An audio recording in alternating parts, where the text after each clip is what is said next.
Hey there, friendlies. Today's episode of Nashville Off the Record is coming to you live, as always, from Never Never Bar in Nashville, Tennessee, our local watering hole. Always a good hang here with our crew of creatives, either telling stories or making some, which is incidentally what this podcast is all about, storytelling by storytellers.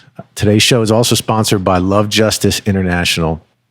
Folks, this is a non-profit organization that is very dear to my heart. They fight human trafficking all over the world by intercepting victims while they're being transported, but before they've been exploited. To date, they've intercepted over 22,000 people in multiple countries around the globe, including girls like Alina. Alina was just trying to provide for her family when she heard of an amazing job away from her home in her small village in South Asia.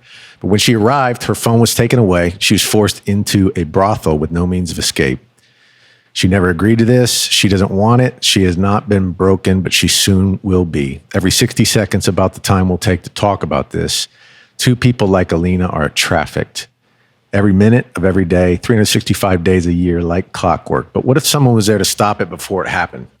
This is where Love Justice International comes in. They have strategically placed their teams in multiple countries around the world to intercept thousands of girls and boys just like Alina and prevent them from being trafficked into slavery.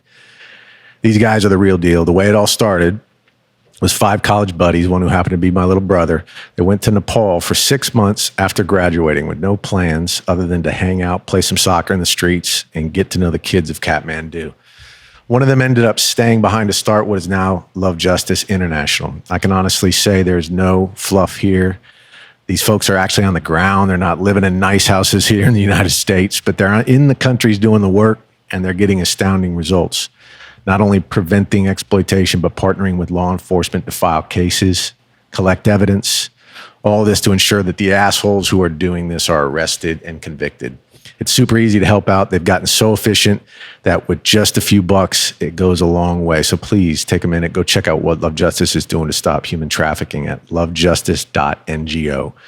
Once again, that is lovejustice.ngo. Do it. We're also sponsored today by Monkey Shoulder Whiskey, which is what we got sitting here to my right here at Never Never.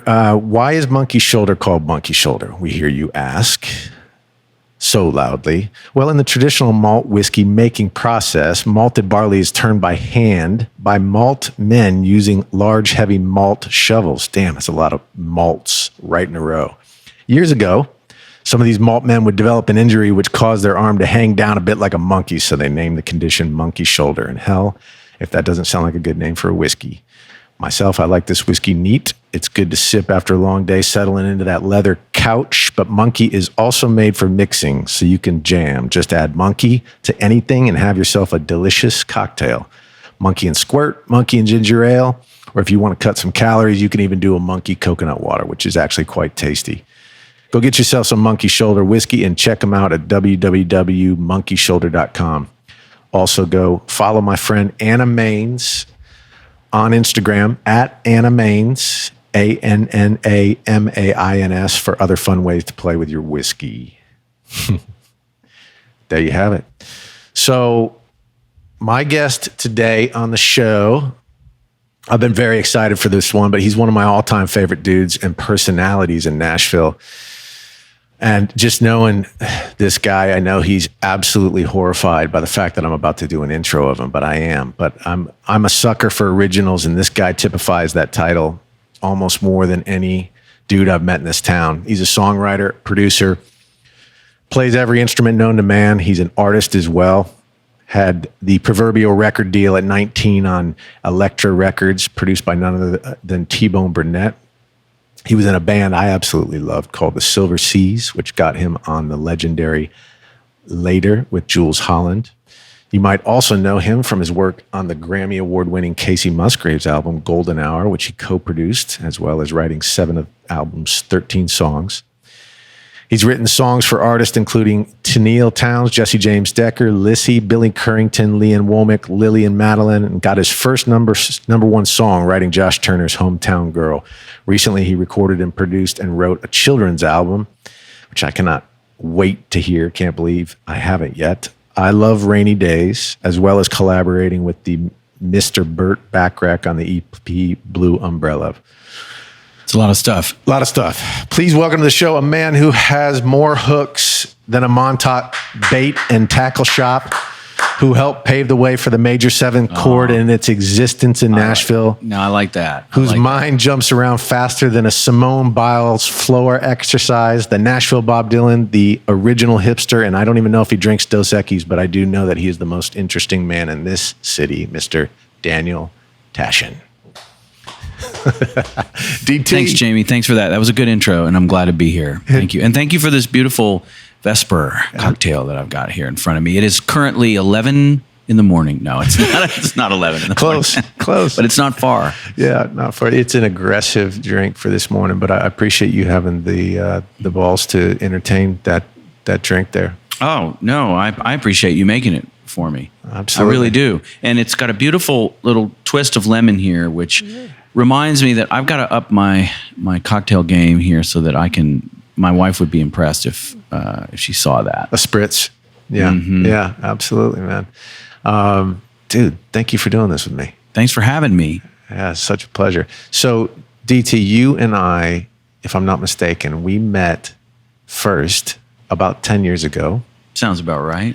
I was working on the second Aaron McCarley record. Okay. And she brought in a tune to the studio. Right. And I think it was a demo you guys had done. She brought it in, and I was like, I loved the song. But more specifically, I remember thinking, who the hell got Aaron McCarley to employ a major 7 chord in one of her songs? Because the major 7 chord, the most beautiful chord of all chords, the spurious impetus for all magical melodies. And I know she doesn't even know how to play that on her guitar, because she loved to write with those block chords or the sixths. Mm-hmm, she loved those sixths when she'd write. She'd just slide up and down the neck. I'm realizing something nice about this, which is that I don't often have conversations where we get into the actual sort of metabolic kind of ingredients in music. And I really like conversations like that. I will warn any attractive young people listening to this podcast, you may want to skip it now, because if it gets too detailed in that area, I don't know, you may find yourself spinning in a world of minor nines, and I don't know. Well, the great thing is, but it's a joy for me to have conversations about music, and so I had forgotten for some reason that we were talking about cocktails, and then we were talking about sex trafficking, and then I realized I forgot that we could talk about music. Yes, exactly. And trust me, that's probably as in-depth as we will ever get about anything technical regarding music in this podcast. The fact that I said the word major 7th. But I remember when she brought that tune in, I was just like, this sounds fresh. And I loved it. And that's how you and I met. Thank you. And I remember keeping almost everything from that track for the recording, and I was like, that son of a bitch. That was cool. He's good. That was exciting when she did that, and I was excited to work with her, and I really liked the stuff that you all had done on the first record, so I felt like the bar was pretty high. So I like to write more songs with Erin. Yeah. She's brilliant. And I remember coming over and noticing at your studio the plaid on the wall, and then making the connection that you were Scottish, or you had Scottish blood. A little bit. A little bit, yes. All right. Scotch-Irish on one side, which I think that they interchange a little bit. Okay. Well, I don't know, something reminded me of Scotland. Maybe it was the tartan. Yeah. Yeah. Well, we had been going at the time. We had been taking folks over to the girl who I was dating. Mm-hmm. Her family lived in Scotland. That's right. Okay. And so we would take writers' retreats. We'd take them over to this just glorious property. A castle. Yeah. I remember she always would get angry at me for calling it a castle, and she's like, "It's not a castle. It's a manor, Jamie." I wish I got to do that. Yeah, that would have been cool. We passed on you that first year. I remember. Sorry about that. I remember. Just kidding. No, I wish I did get to do that. But yeah, we've known each other a while, and I've always admired your musicianship at multi-instrumentalist over here as well. Great bass playing too, great piano playing, and great production, and yeah, great work with artists. Great sympathetic vibrations happening between you and the artist, and I like that a lot.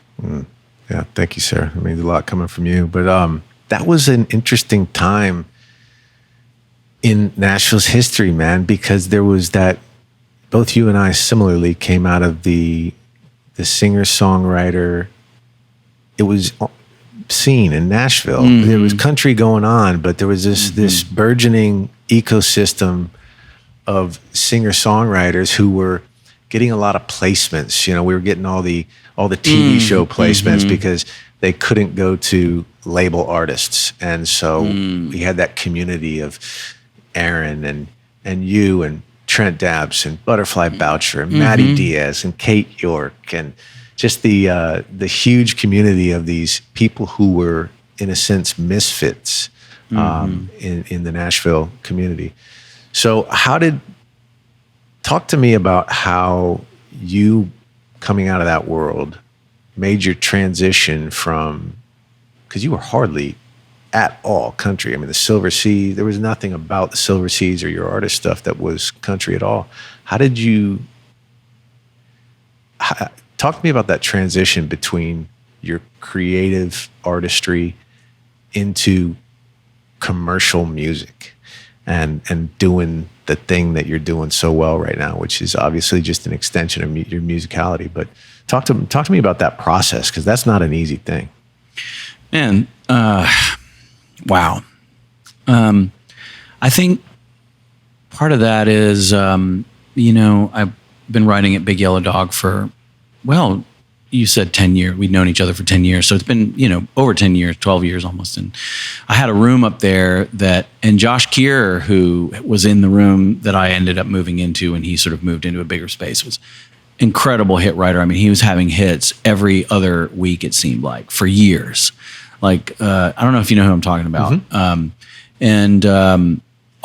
He was into baseball, and then I moved into this room and I just felt like, man, I just don't feel like I belong in here. I'm just kind of like, but I admired the way that he showed up in there every day, and if I would be downstairs or have a co-write and I would need to write at Big Yellow Dog, I knew he would be up there, and there was always a demo coming out of that room and you could just hear it, and I just admired him so much that he sort of was committed to the process of it. And, I figured, well, this is my job right now. I've got to kind of come down here and sort of figure out how to interface my ideas with the marketplace kind of, and so I tried a lot of different things, Jamie. I mean, I tried, putting in some chords that you wouldn't hear very often, and that didn't seem to do anything, it didn't really get me anywhere, and then I tried and finally, I mean, I wound up at really collaboration being the key, because when you're working on your own music and it's your own sound and everything, you can get everything the way you like it, and it's sort of a self-contained thing. But it's also a bit of a closed circuit in the sense that the people that are into it are into you and into whatever the way you see music and how you feel that it should be done. And then there's this whole other group of people over here that you get access to when you start collaborating. And I mean, that's what happened to me. Was I started writing with some people that had been doing this for a second, and like Mark Beeson, you mentioned, he shows up with a bag full of legal pads, and pulls them out, and he's like, all right, and he's a real writer, like in the old school sense, he scratches out verses. And so I would say that it was a painful process in some ways, because I had to try so many things that didn't work. Like, I think my publisher, one time I came over there and there was this piece of paper sitting there. It was like several pieces stapled together. And I said, "What's that?" She said, "That's all the songs you've done." I looked, it was like over 600 demos that I had made over the last 10 years. You were talking about since we knew each other, and they're full, demos that I had basically. Now, some of them I went to a studio in Berry Hill where they had the crew there that you would do 5 songs in like an incredibly short amount of time, and it always blew my mind that they could do something at all. I mean, I couldn't think of. It takes me forever to come up with what I want to play, but anyway. I did a lot of bad songs, and just I'm not saying that I'm proud of that or that's like battle scars or something like that, because I wish that I didn't do a lot of bad songs, because sometimes I listen to them and they like kind of hurt my heart a little bit because I feel like, God, I spent so much time on that and it's so terrible. Right. You gave your heart, and you get some distance. Yeah, exactly. So, but I think I am in a big picture sense, I'm proud of kind of staying in the game and not being discouraged over a decade of not really having a whole lot happening besides sort of a song in a Nashville thing or a right. An album cut on an artist or something like that. I mean,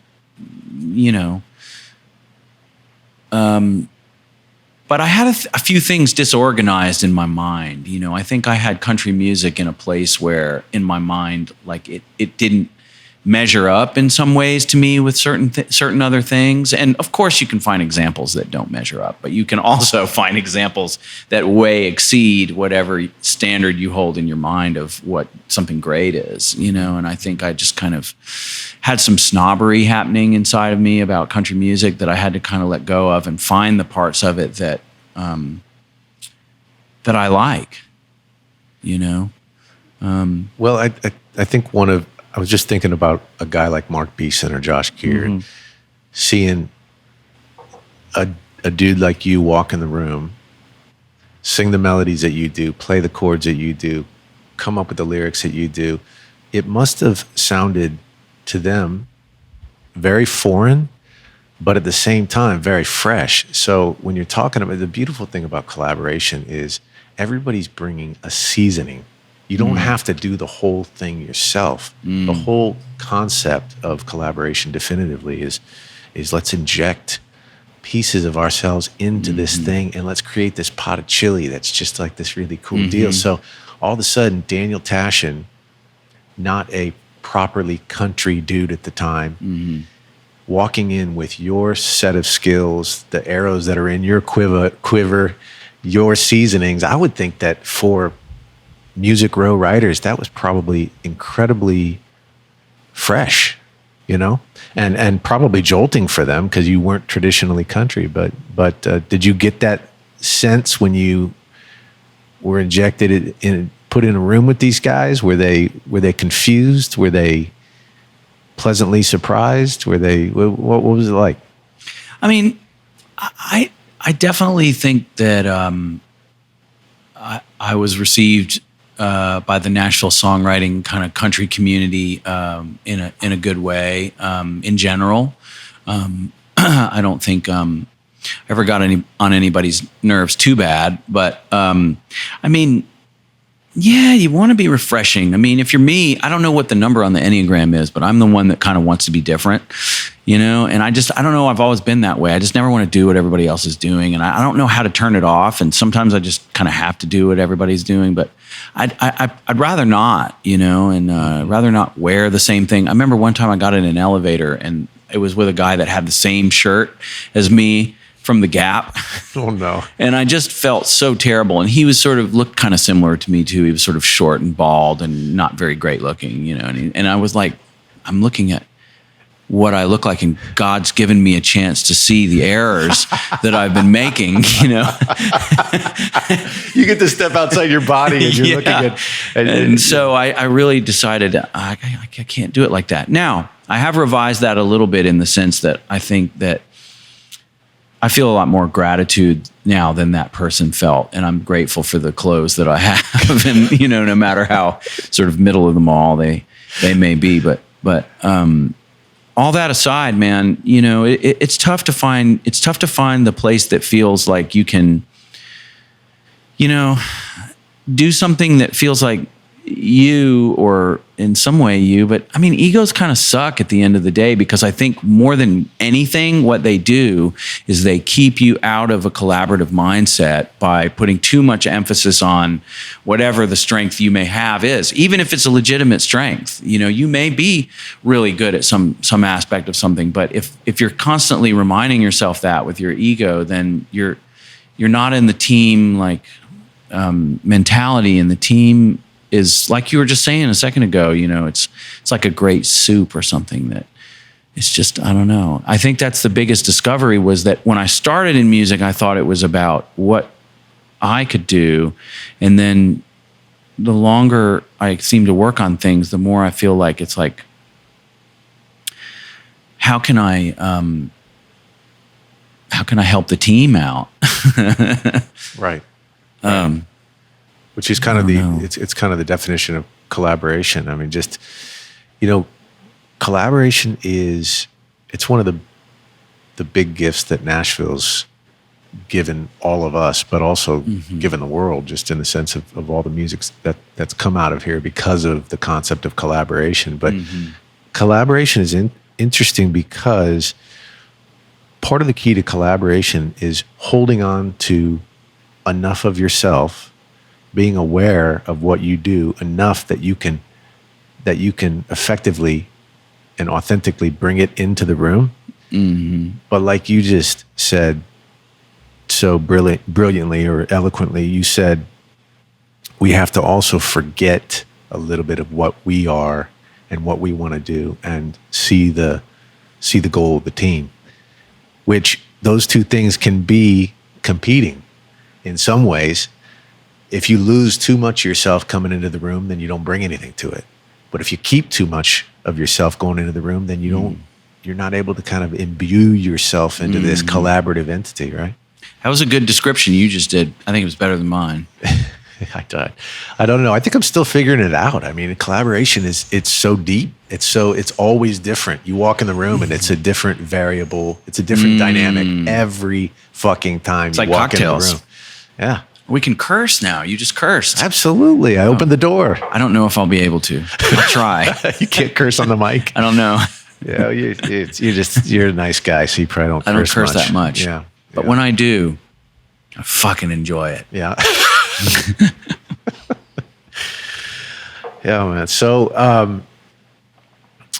so I think that's what I've always loved about you among a lot of things, Daniel, is that I'm a sucker for originals. And I think maybe it is the 4 in you on the Enneagram. Maybe it's that need to be different, but I feel like you've somehow trailblazed a path in Nashville when your style. I mean, I just think about the Silver Seas albums.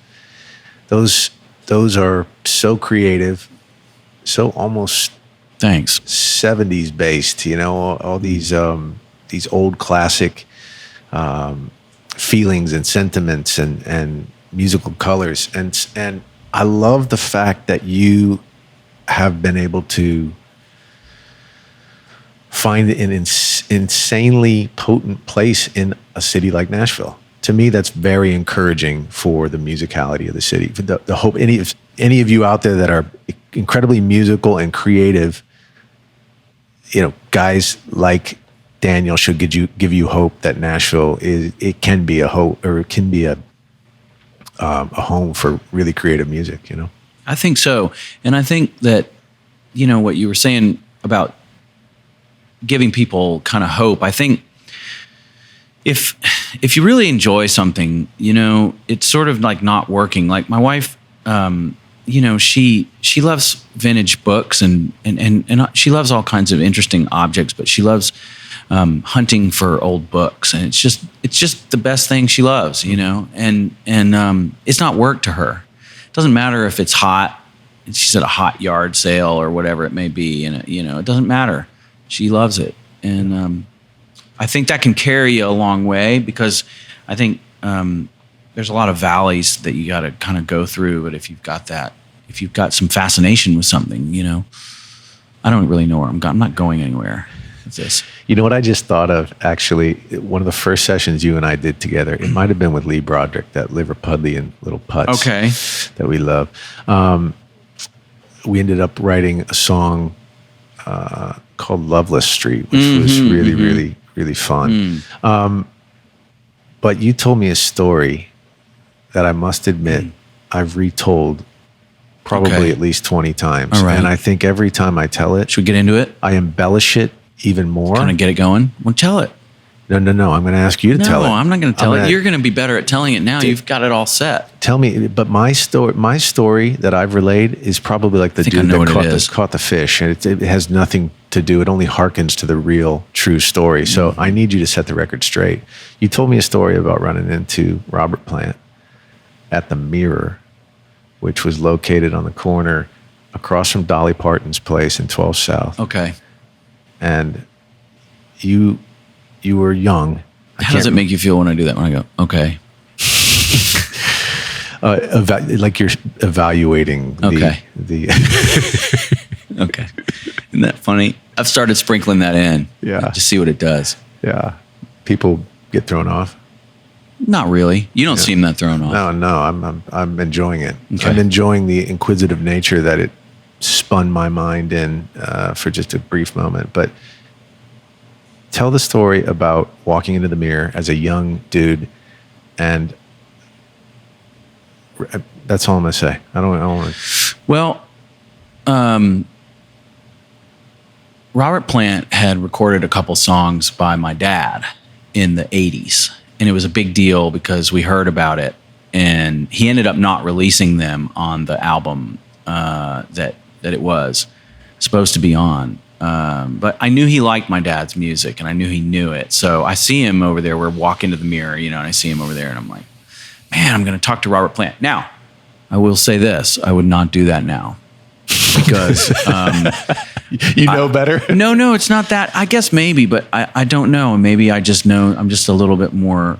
I don't know what it is, but I don't really crave random celebrity interaction in that way. Even though he is a musician and a very gifted musician, and there's plenty we could talk about, and I'm sure we have a handful of records that we both like and whatever, or know a handful of the same people, and that's fine. But I just would leave him alone now, sort of let him have his dinner. I don't know. Right. But anyway, I didn't leave him alone. And I just said, hey, you recorded some of my dad's songs and they never came out. And he was like, well, who's your dad? And I said, Barry Tashian. And he said, oh, yeah, Remains, yeah. Tell me, why do I cry? And he started singing one of my dad's songs. He did? And yeah. And going like this with his hand, like he was playing the guitar. And this was terrifically entertaining for me. The whole time, my wife is in the bathroom. And I'm just kind of like, and the only reason I started the conversation was that the date that he had also went to the powder room at the same time that my wife did. So we were kind of two guys similar to the way you and I are now, sitting and staring at each other at tables like this. And I said, hey, you recorded kind of quietly, you recorded one of my dad's songs. And anyway, he couldn't have been sweeter, and but at one point he said, and he looked around, his eyes kind of went from left to right, and he goes, it's the thing about Nashville, isn't it? Everything's very sort of close, isn't it? Like he was kind of saying, like, everybody kind of knows everybody, and, I said, yeah. I said, we're going to go to the Family Wash to see Robert Gordon after this. Would you like to go with us? And he goes, no, enough's enough. I love that.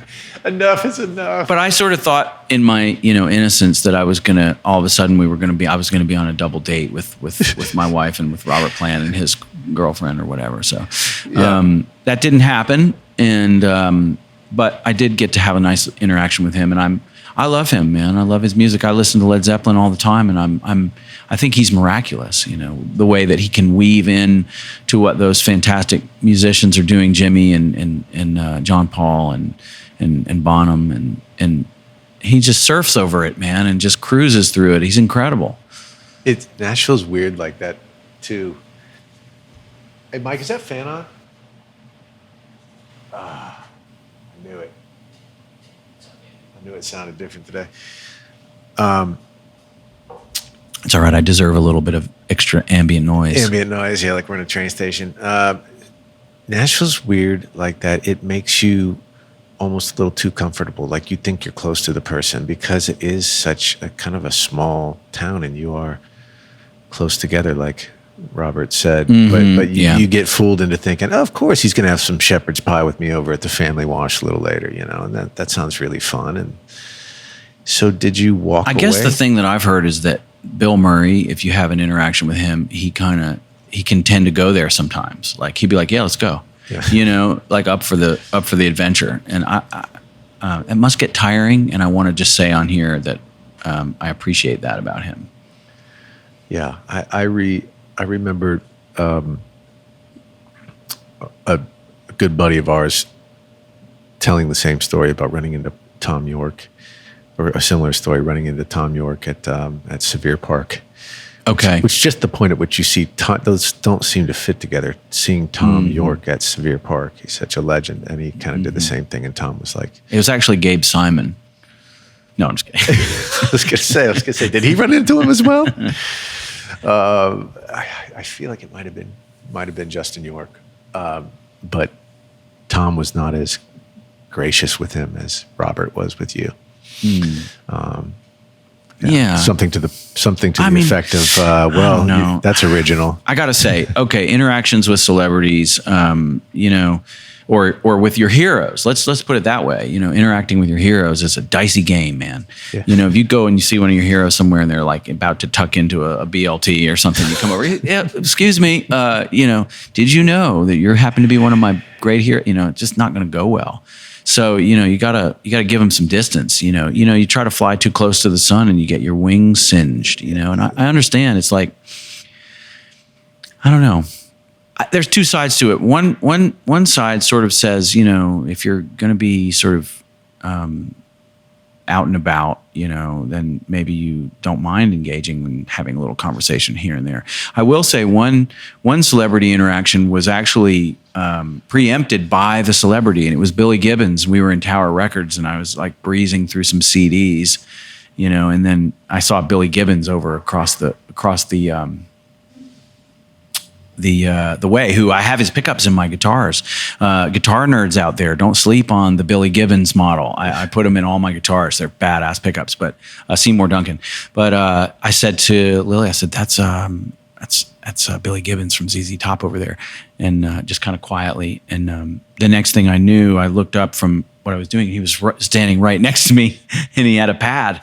And he goes, let's just make this official. Who am I making my autograph out to? And it was this wonderful piece of paper that said, you have encountered Billy Gibbons, and here's the signature to prove it or something. And he signed it, tore it off, and gave it to me. What? Did he see you looking at him? He must have, but I mean, I would never have gone up to him and say, could I have an autograph? Because I don't want to disturb him. He's probably looking for an old Howlin' Wolf record. I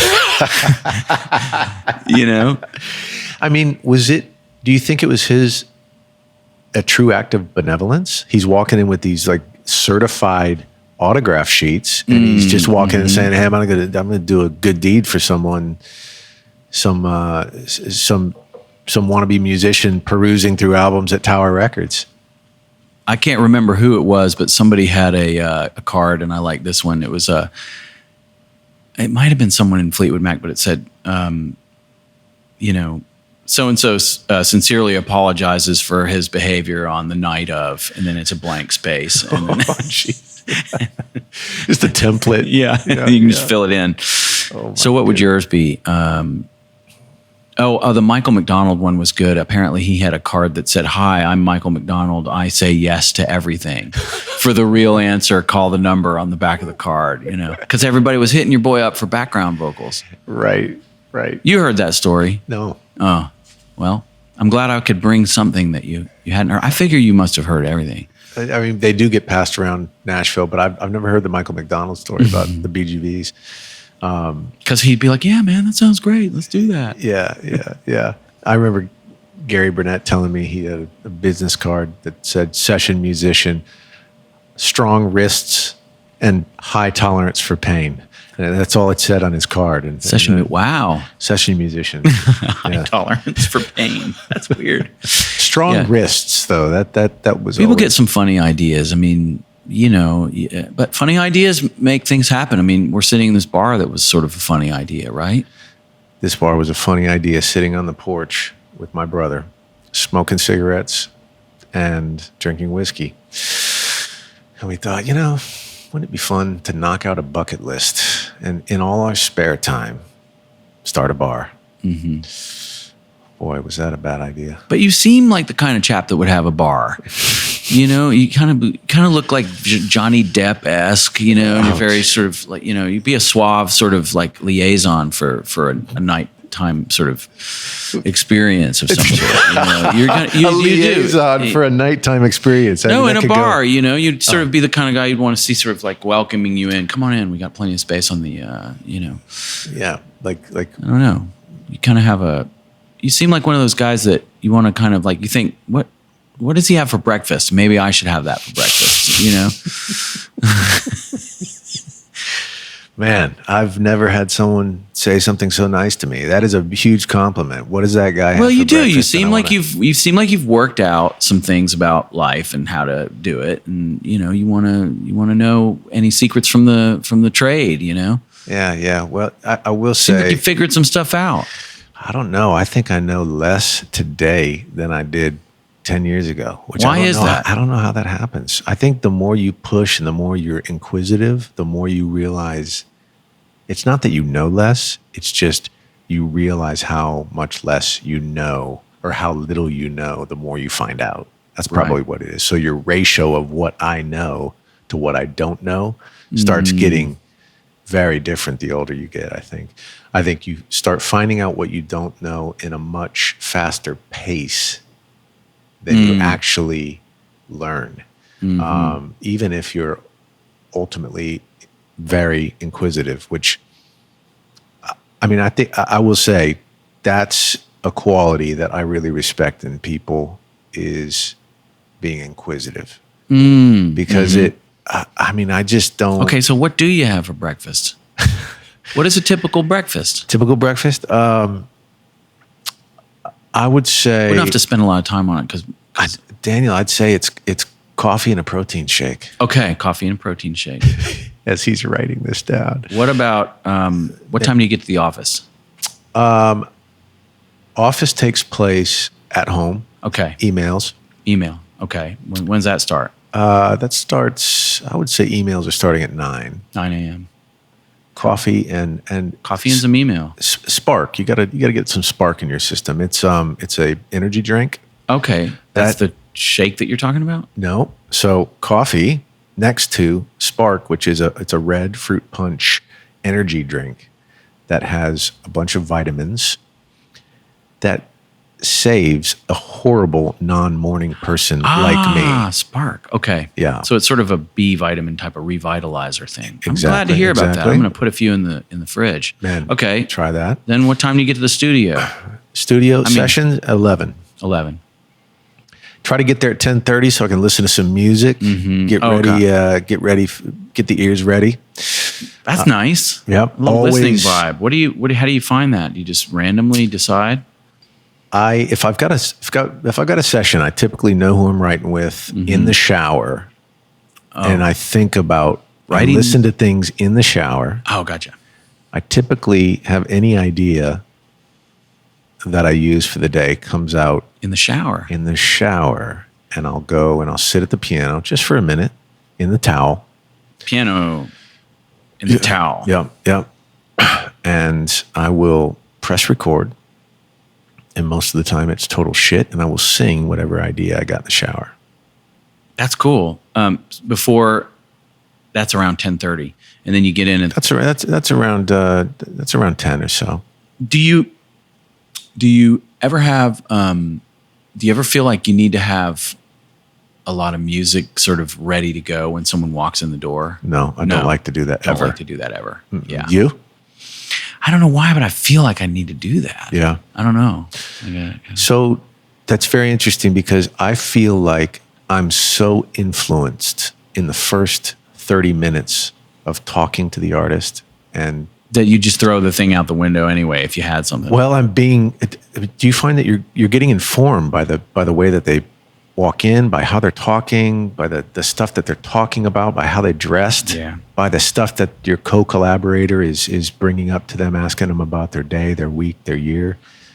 So to me, if I have something before they walk in, I feel like I'm cheating them, because typically I'm hearing melodies and ideas as they're talking to me about where their album's going and where they've been, who they listened to when they were growing up, things. Do you think like that when they walk in, Daniel? Well, yeah, I'm listening to what you're saying, and I think it's probably a better way to go about it. And it goes back to my further point that you seem like one of those guys that's developed some processes. You seem like you would have a process for things, you know? I don't know that it's that thought out, though. I don't have many patterns, bro. I wish I had more patterns. No, yeah. See, I'm a patterns man. I use the same drum machine, the same presets, the same settings. Well, but I can't break out of it. Yeah, but dude, I would make the case, looking at you, shining the light back your way, because you shined it on me for a little too long here in this interview.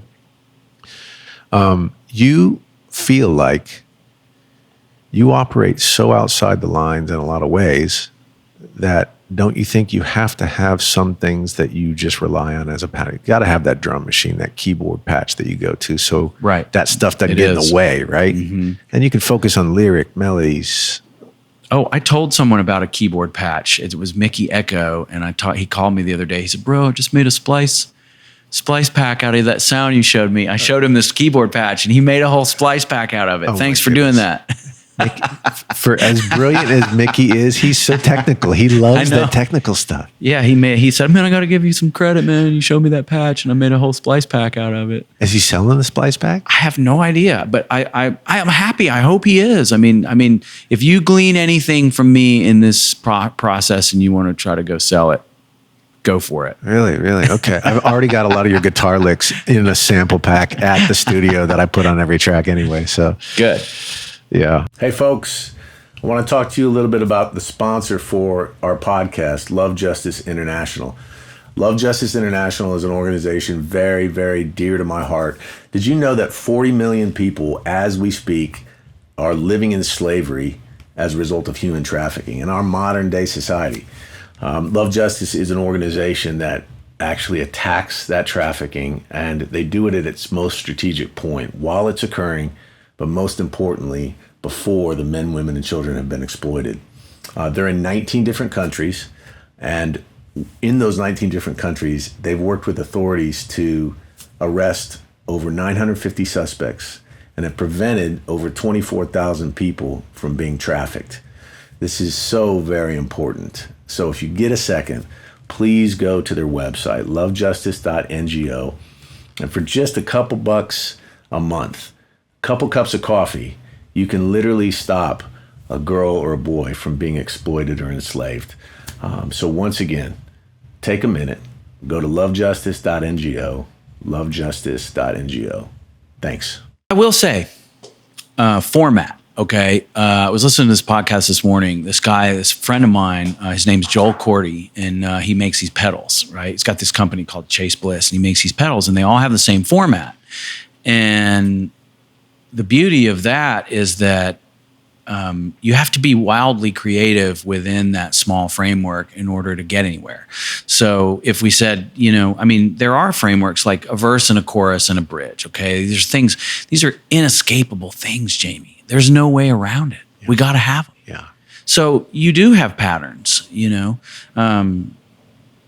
you were sort of saying that you didn't really have patterns. I think my thing is I want to feel like we were talking about the 4 on the Enneagram. I want to feel like whatever the tonal quality of it is not the same tonal quality as everything I've heard. I had one of those Mellotrons, and I loved it, and I was so into it. And then I realized people started sending me songs, and I was hearing things here and there, and I could hear the sounds on that Mellotron, and it started driving me crazy because, I don't know, I just felt like. But the thing is that's the snobbery that I'm trying to get away from. But what I did was I sold the Mellotron and bought something else, which is completely inoperable. And I wish I had the Mellotron back, but I got rid of it. And now I'm just like, I got this thing. It's like a broken, I don't even want to say what it is, but I don't know. I need to get away from all that and just use the Mellotron and just do my own thing with it. And I don't know. I keep forgetting the big lessons that I learn is what I'm trying to say. Well, don't you think that it's whatever mode you're in? If you're in songwriting mode, then to get distracted by, this sound isn't original enough, it can sometimes pull you away from the melody and the lyric. Whereas if you're in producer mode and you're digging into a track, then I think that's very, very important. Hey, we've heard this sound on all the demos. Let's find something that's original and special and unique. So it's definitely, and you're one of those people who you do both. So I would imagine to bifurcate the two is probably a trick, because you probably have a process by which you write songs, right? And then producing, kind of like as you start digging into the track, it starts melding over into the computer world, into the instrument world, and right? All that, Dude, I heard this, I just thought of this story that it was an engineer in town. I can't remember who it was because it was years ago, but there are a lot of Nashville engineers who are rolling around that have been on as seconds or second engineers or third engineers. They've been on some pretty damn big sessions over the years, and you'll get some good stories. It's almost like sitting with the bus driver. Oh, that's tour, cool. Yeah. So I can't remember who it was, but he was saying he was on a session on a Simon and Garfunkel record, and Paul Simon comes out and he says, "Yeah, it's man, that sounded really good." He just cut a vocal and he said, "Sounded really good. Whatever was coming through my ears, I feel like there's a really good vibe to the track." And he tried to step in and say, "Well, here's what I did." And he goes, "Yeah, so I'm glad you liked it. I threw a little delay on your vocal." And Paul Simon was like, "Oh, wait, that's way too technical. Way too technical. Just I'll leave that up to you guys." Delay.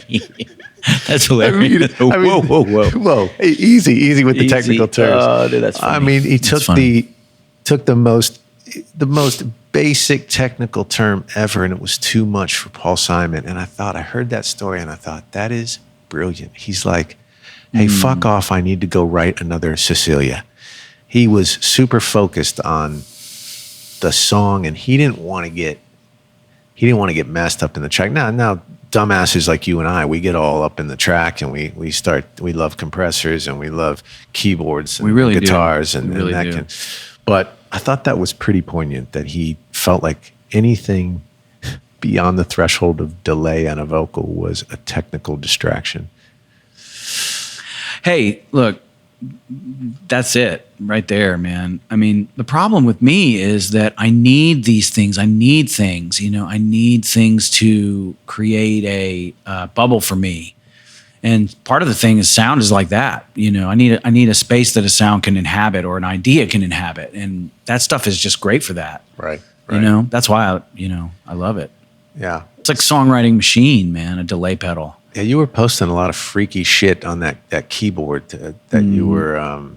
Was it it was a step sequencer? That's already way too technical for this podcast, but those were fun times seeing you post that stuff. It was very I'm a creative. nerd, man. I'm not ashamed. I mean, I really do like to lose myself in that stuff, and I like my favorite thing lately is, with as far as gear goes, is just like approach it, make something really quickly. Just go totally on instinct. Just don't be like, okay, no, I gotta do whatever. Just flip through. You hear something, go put whatever you want on it. Just go fast with it, and just see what you get. Yeah. What's that keyboard right now that you're touching? Man, there's a thing called the Digitone. It's a little FM box. It's about this big, and it does drums and keyboards. And you just walk over to that thing, and it has a sequencer in it. And I love it. It's fun. You can put it in your backpack. It's great. I mean, a lot of people, Caroline Rose did a wonderful song with the OP1, that little thing you put in your backpack. It's rechargeable. I don't have one, but people do cool shit with that. And I mean, these things I live for this stuff, man. This is like my Disneyland. I mean, this is it, man. I love how these devices and boxes and things spark ideas. Yeah, for sure. That's me. And you're a tech head, but you're a tech head in the context of creativity, I feel like. If you go too far down the tech hole, you're like, it's boring. Well, I would think that given your songwriting core, I would think that mitigates you going too far down the technical hole. I would imagine you go. Yeah, I should qualify that. I shouldn't say boring, because it might not be. Not to someone who's a nerd. It might be interesting. And so I shouldn't say something would be boring. I should say that it narrows the focus in a way that might be exclusive. It's a good way to put it. Yeah. I'm fairly diplomatic, Jamie. I know you are. You've gotten more diplomatic in these in these. You're going to past say years. old age. It's okay. Yeah. Well, we are old. That is for sure. I'm not even resisting that at this point. Is this going well, or do you feel like we're kind of off the rails? I kind of love it, man. Okay. I'm All right. enjoying I want it. you to think it's going well.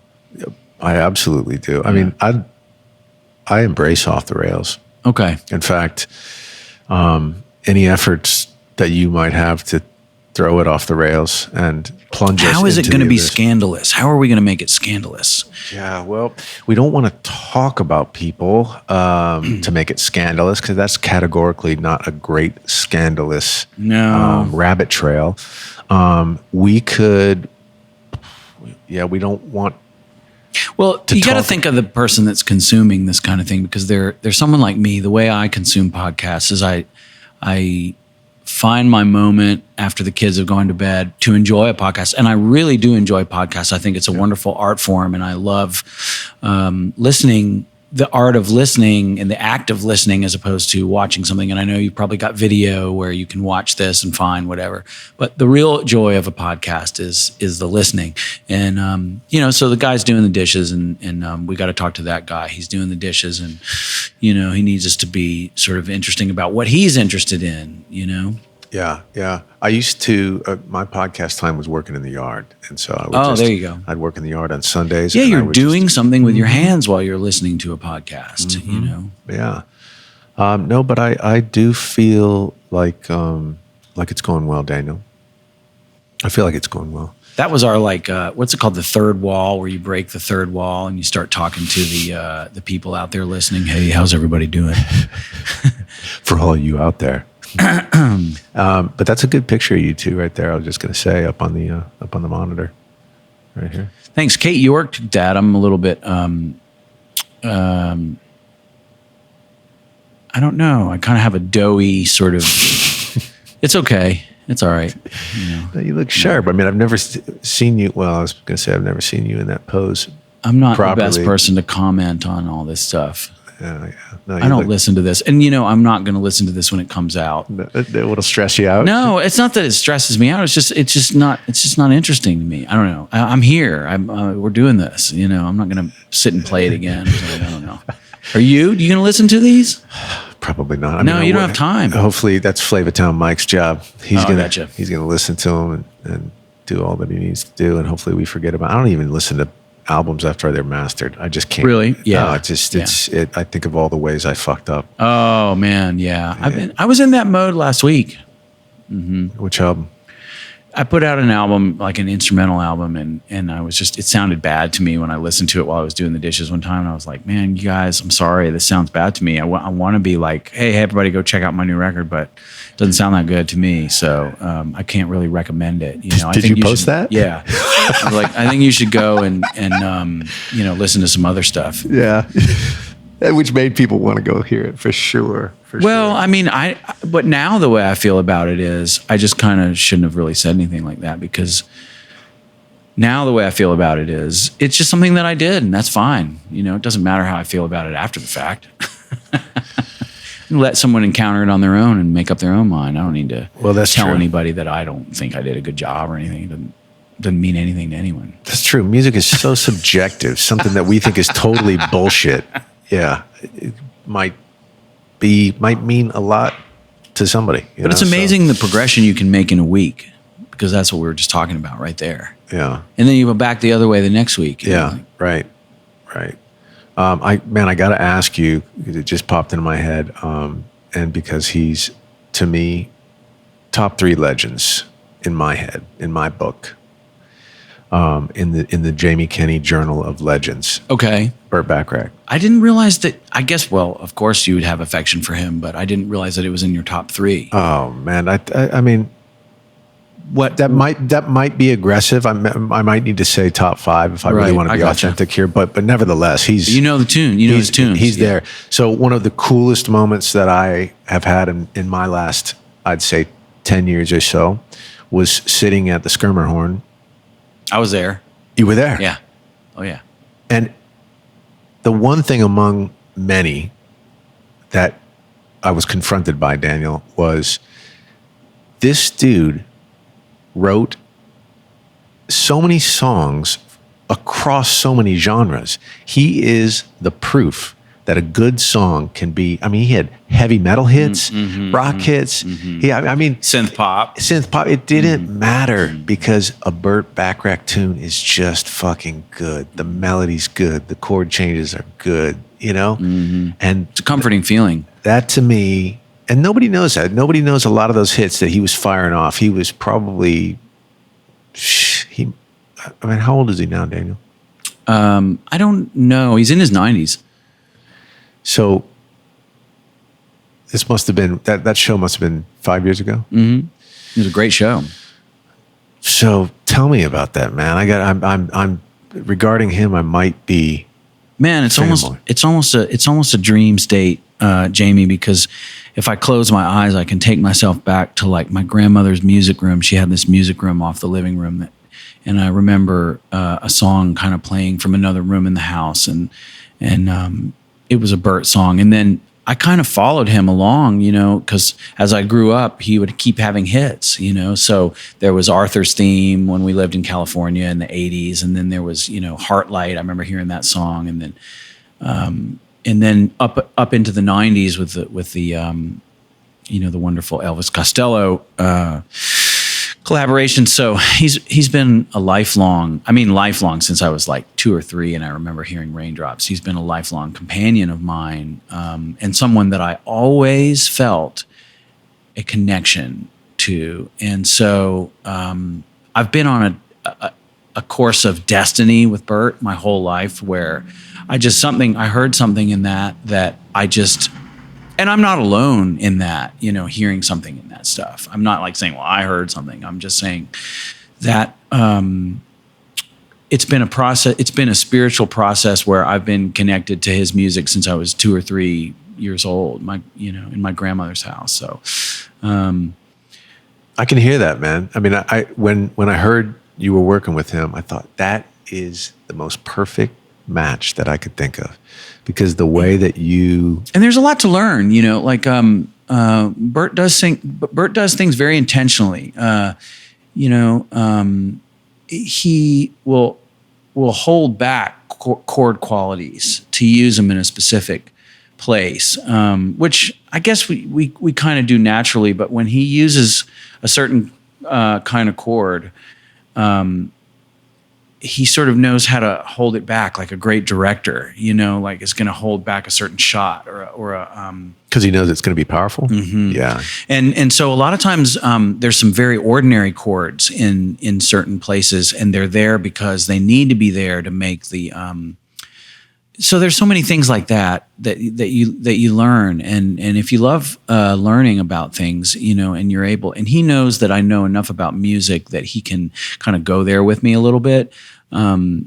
There's a level that he's on that I'll never be on, which is the level where you can sit down at a desk and be like, think of a song and know what key it's in, and just start writing orchestration for the whole spectrum of the orchestra with no music, no piano.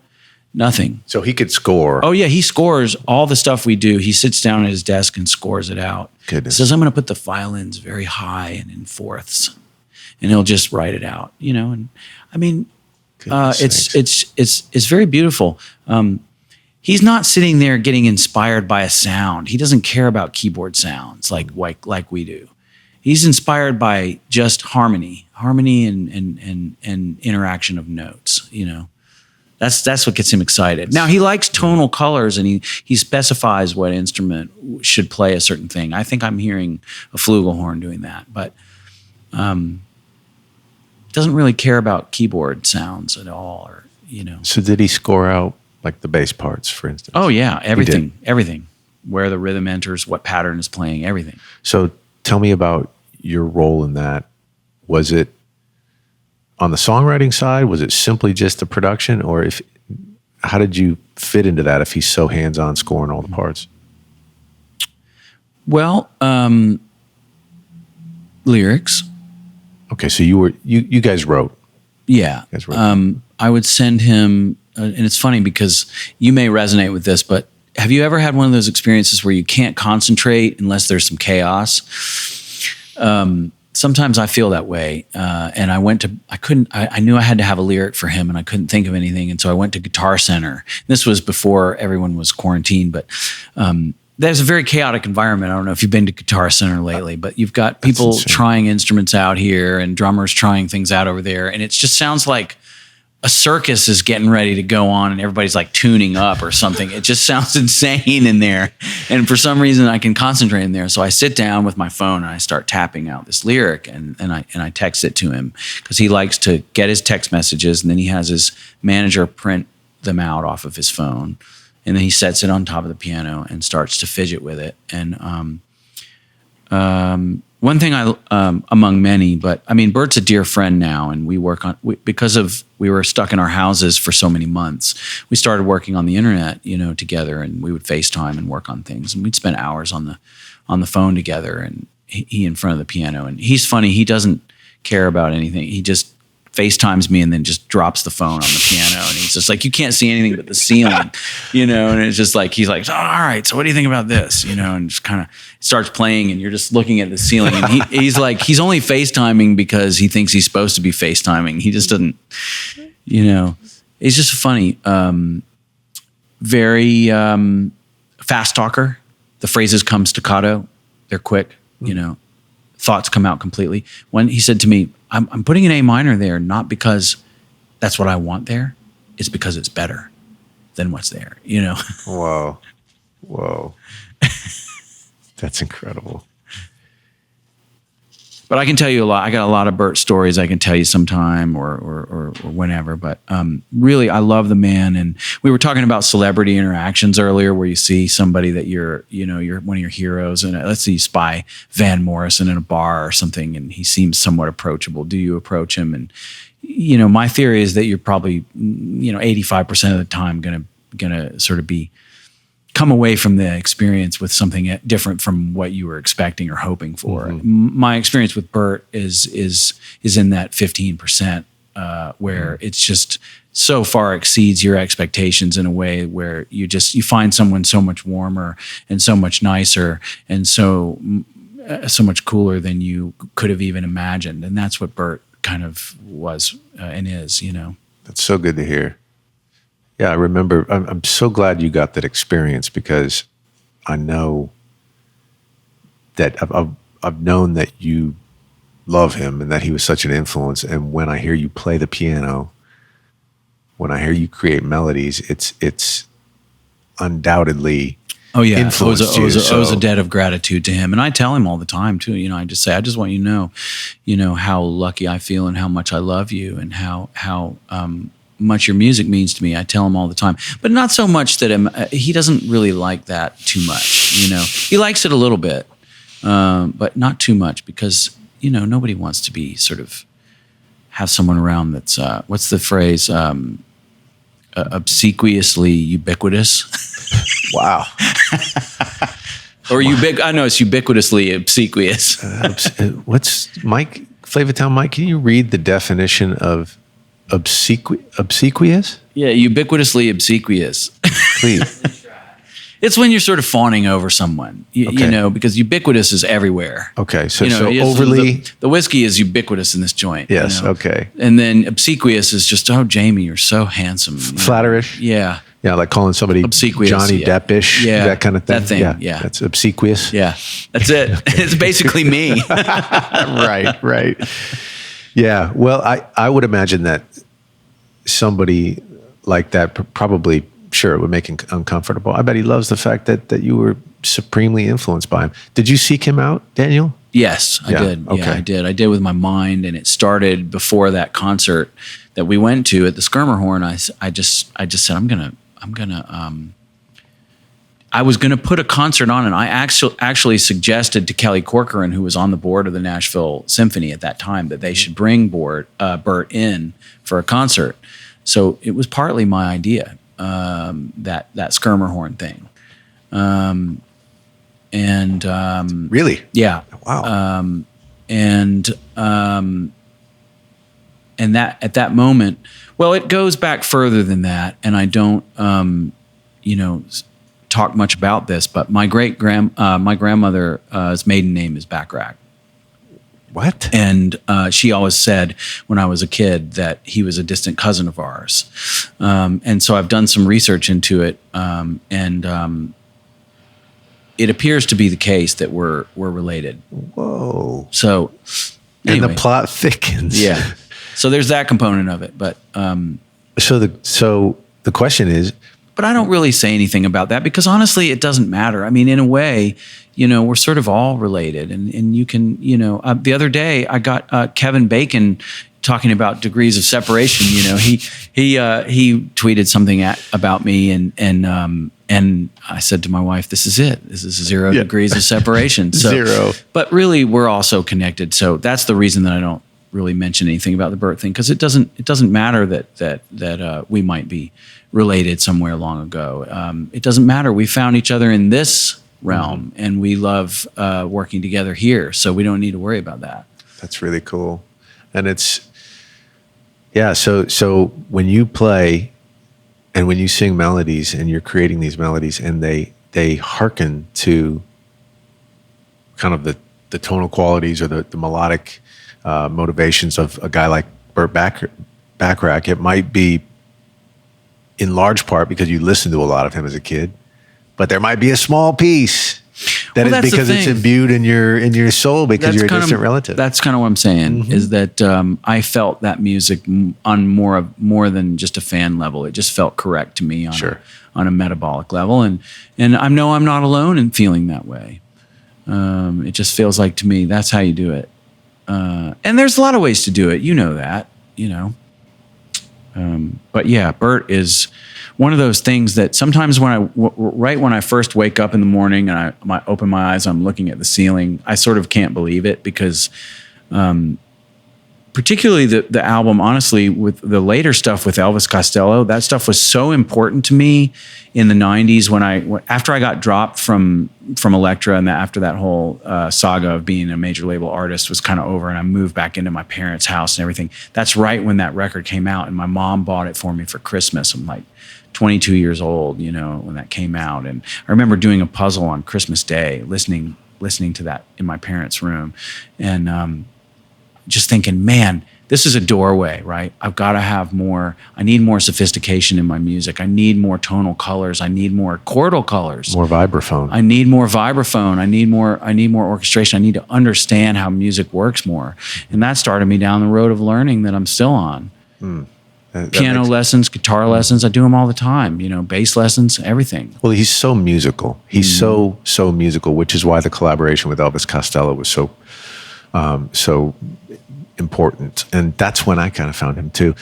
Now I just remembered, am I making this up, or in Austin Powers was there a scene where Elvis Costello was on some sort of, did they show up on the Austin? Was Burt Backrack playing for Elvis Costello on the Austin? What was the No, the I scene? think there's a scene where Burt plays What the World Needs Now.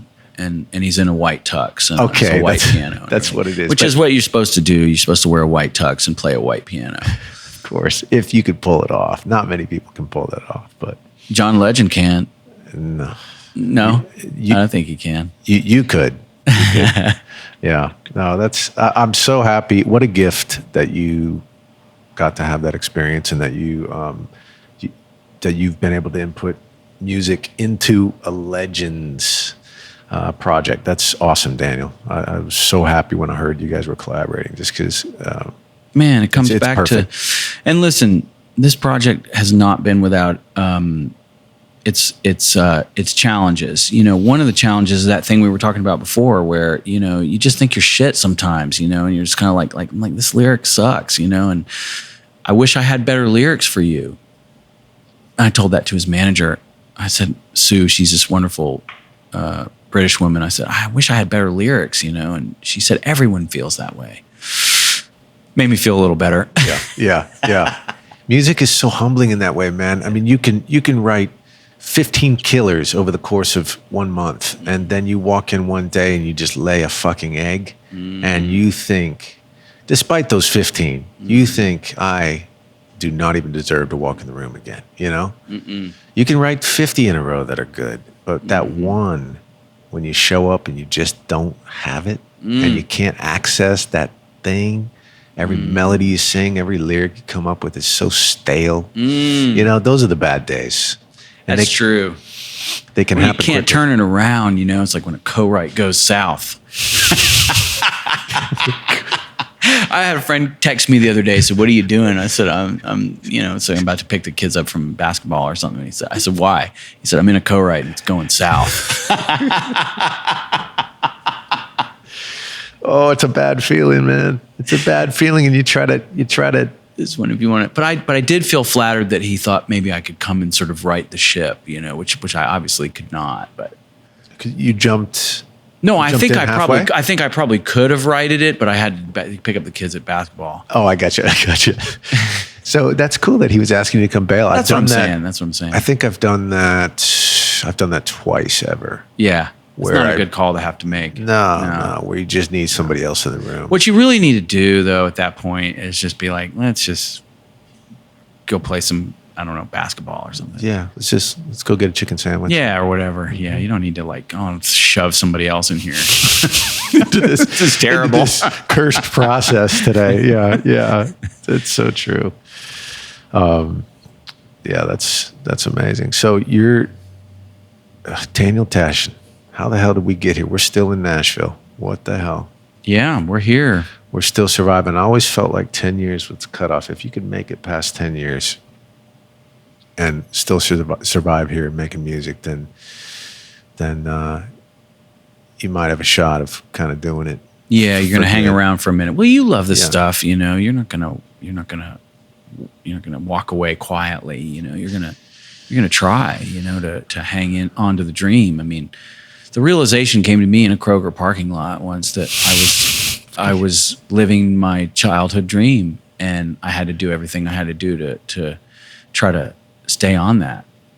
And it arrived at a similar time as the same realization that I was going to continue doing it no matter what the circumstances were. So Right. You know, it's interesting you say that because that is the comforting truth to me that I always fall back on is I don't give a shit what happens. I'm still going to do this. I can't not do it. Yeah, if I'm working at Home Depot, I'm going to come when I get off of work and I'm going to fire up whatever I'm. Yeah. Yeah. And then that to me is comforting because I remember initially working with artists and you would inevitably, you're always working with artists that are up and coming, that are trying to make it, trying to get a deal or have a deal and trying to get in the game and get their hit. But I remember talking to one artist specifically at the beginning and saying, feeling this sense inside me that they weren't meant to be an artist. They were a great singer. Mm-hmm. But there were just a lot of signals that seemed to say, do you really, like if somebody took everything away from you, would you still have to do this? Would you still have to make records, have to sing? If somebody told you couldn't tour, somebody told you couldn't have a record deal, if somebody told you you had to work at a coffee shop, would you still do this? And I remember saying to this dude, brother, I got to be honest with you. You're an amazing singer, but I think you got to ask yourself right now, if I didn't have a record deal, would I be making music? And if the answer is no, then stop. Stop. It's okay. But if you need a record deal in order to be an artist, then you're probably not an artist. And I think that was especially poignant then because that was the beginning of my career and record deals were different. You kind of had to have a record deal to do it. A little bit. There wasn't a ton of indie music till what, like I like this idea, and this may be the definition of an artist or something or whatever, my definition of an artist or whatever, but I like the idea of this whole thing that's synthesized all across every aspect of your life as being done sort of in the same with the same intention, the same thing, like that thing about Picasso, like everybody's heard the stories about Picasso sort of like at the end of a meal in a restaurant, like making a little piece of art to pay the bill. You know, have you heard those stories? Wow. Like, you know, like he would get, have lunch in a restaurant, and then he would, instead of pulling out cash at the end, he'd just make a little sketch of a flower pot and give it to the waitress. And that would be like worth way more than, he knew that was like, right. much more than like the, $20 or whatever that the lunch was. But what I like about that image is that he is doing everything he does in his day as in an artistic way. And so I like the idea of not dividing your life up into these sections where, okay, over here I'm going to be an artist, and over here I'm going to be a songwriter, and over here I'm going to be a publisher, and here I'm going to be a podcaster. But across the spectrum of everything, you're approaching everything with that same touch of creativity and spark and inspiration. And we're going to do everything the same way you were describing this bar to me, in your process of finding one tree and incorporating the elements of what this building was and all this. And those are artistic choices, and it's a thread that goes through everything you do. And so, there's some people I think that approach these things in a sort of a sports way, which I like sports analogies as much as the next guy. Like when you're about to track a song, you're like, okay, guys, let's put this puck in the net. You know what I mean? Or whatever. Like, I like that. I like sports analogies. Although sports is a sort of a more statistical than artistic process. I do think there are athletes that bring a great deal of art to sports, but I like a more holistic view of all those things. And so with an artist, I think it's very brave to say something like, you've got to ask yourself, is this important to you? Because the answer should be, yes, it's important to me, but not just this album that we're making. It's important to me in the photographs about it. And it's important to me in this Instagram post. And it's important to me that I approach all these things from an artistic and inspired sort of, as much as possible, perspective. Well, that's the goal, I guess. I mean, to me, we should all bleed for our art, and if we're not bleeding, then we're probably not pushing hard enough. But to be an artist and a creative, it should cost you something. It should cost you something, period. And if it doesn't, then you got to push harder, And so I don't think there's any harm, no foul. Speaking of sports analogies, no harm, no foul. If you don't want to pay that price, everybody looks at creators and they look at the fun, glamorous pieces, but there is a price to being a creative, and it's I think the price, as I think about it, is exactly what you just said. To be a creative, you have to live. That creativity has to span across all of your life. You can't bifurcate and fence that off like a doctor when he comes home can shut that off, or nothing against docs, but it's just a different thing. As a creative, an accountant, or somebody works down at the government building downtown where you get your driver's license, whatever. You can come home and you shut it off. As a creative, you can't shut that off, and if you can shut it off, then maybe you shouldn't do it. Well, I used to think that music was sort of a career in music was kind of a questionable choice as far as a way to have a job, and now I think it's a good choice. And so your perspective on this stuff can shift, I think around my house, there was sort of like growing up, there was sort of a little bit of an energy where I think that my parents had some hope that maybe I might not be a musician.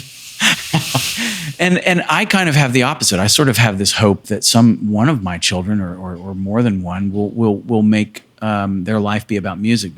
And the reason I feel that way is that when I put it all on paper and really look at what you get when you decide to make a career out of music, all the benefits that you get out of that, it's pretty amazing. And you don't have to be that great at it at first if you've got a really open heart and a good learning kind of spirit and a collaborative energy about you. Mm-hmm. You can learn as you go. I love the way the Italians approach this, saying life is art, which is essentially what you're saying. There are no lines. It's all the way you live is. Yeah. is So I that, would you know? recommend to young people creative careers, and I would recommend careers in music. And there's so many areas to do it. This young guy that works with me sometimes, Drew, he's doing his own artist thing, but he also needs to make money, so he helps me out sometimes. And then today he said he's going to go and record some impulse responses for somebody and just spend all day doing that. And he's like totally into it. Wow, that's deep. And that's a way you can, make a little bit of money, in music. There's so many ways, Yeah. I don't know. We're really lucky.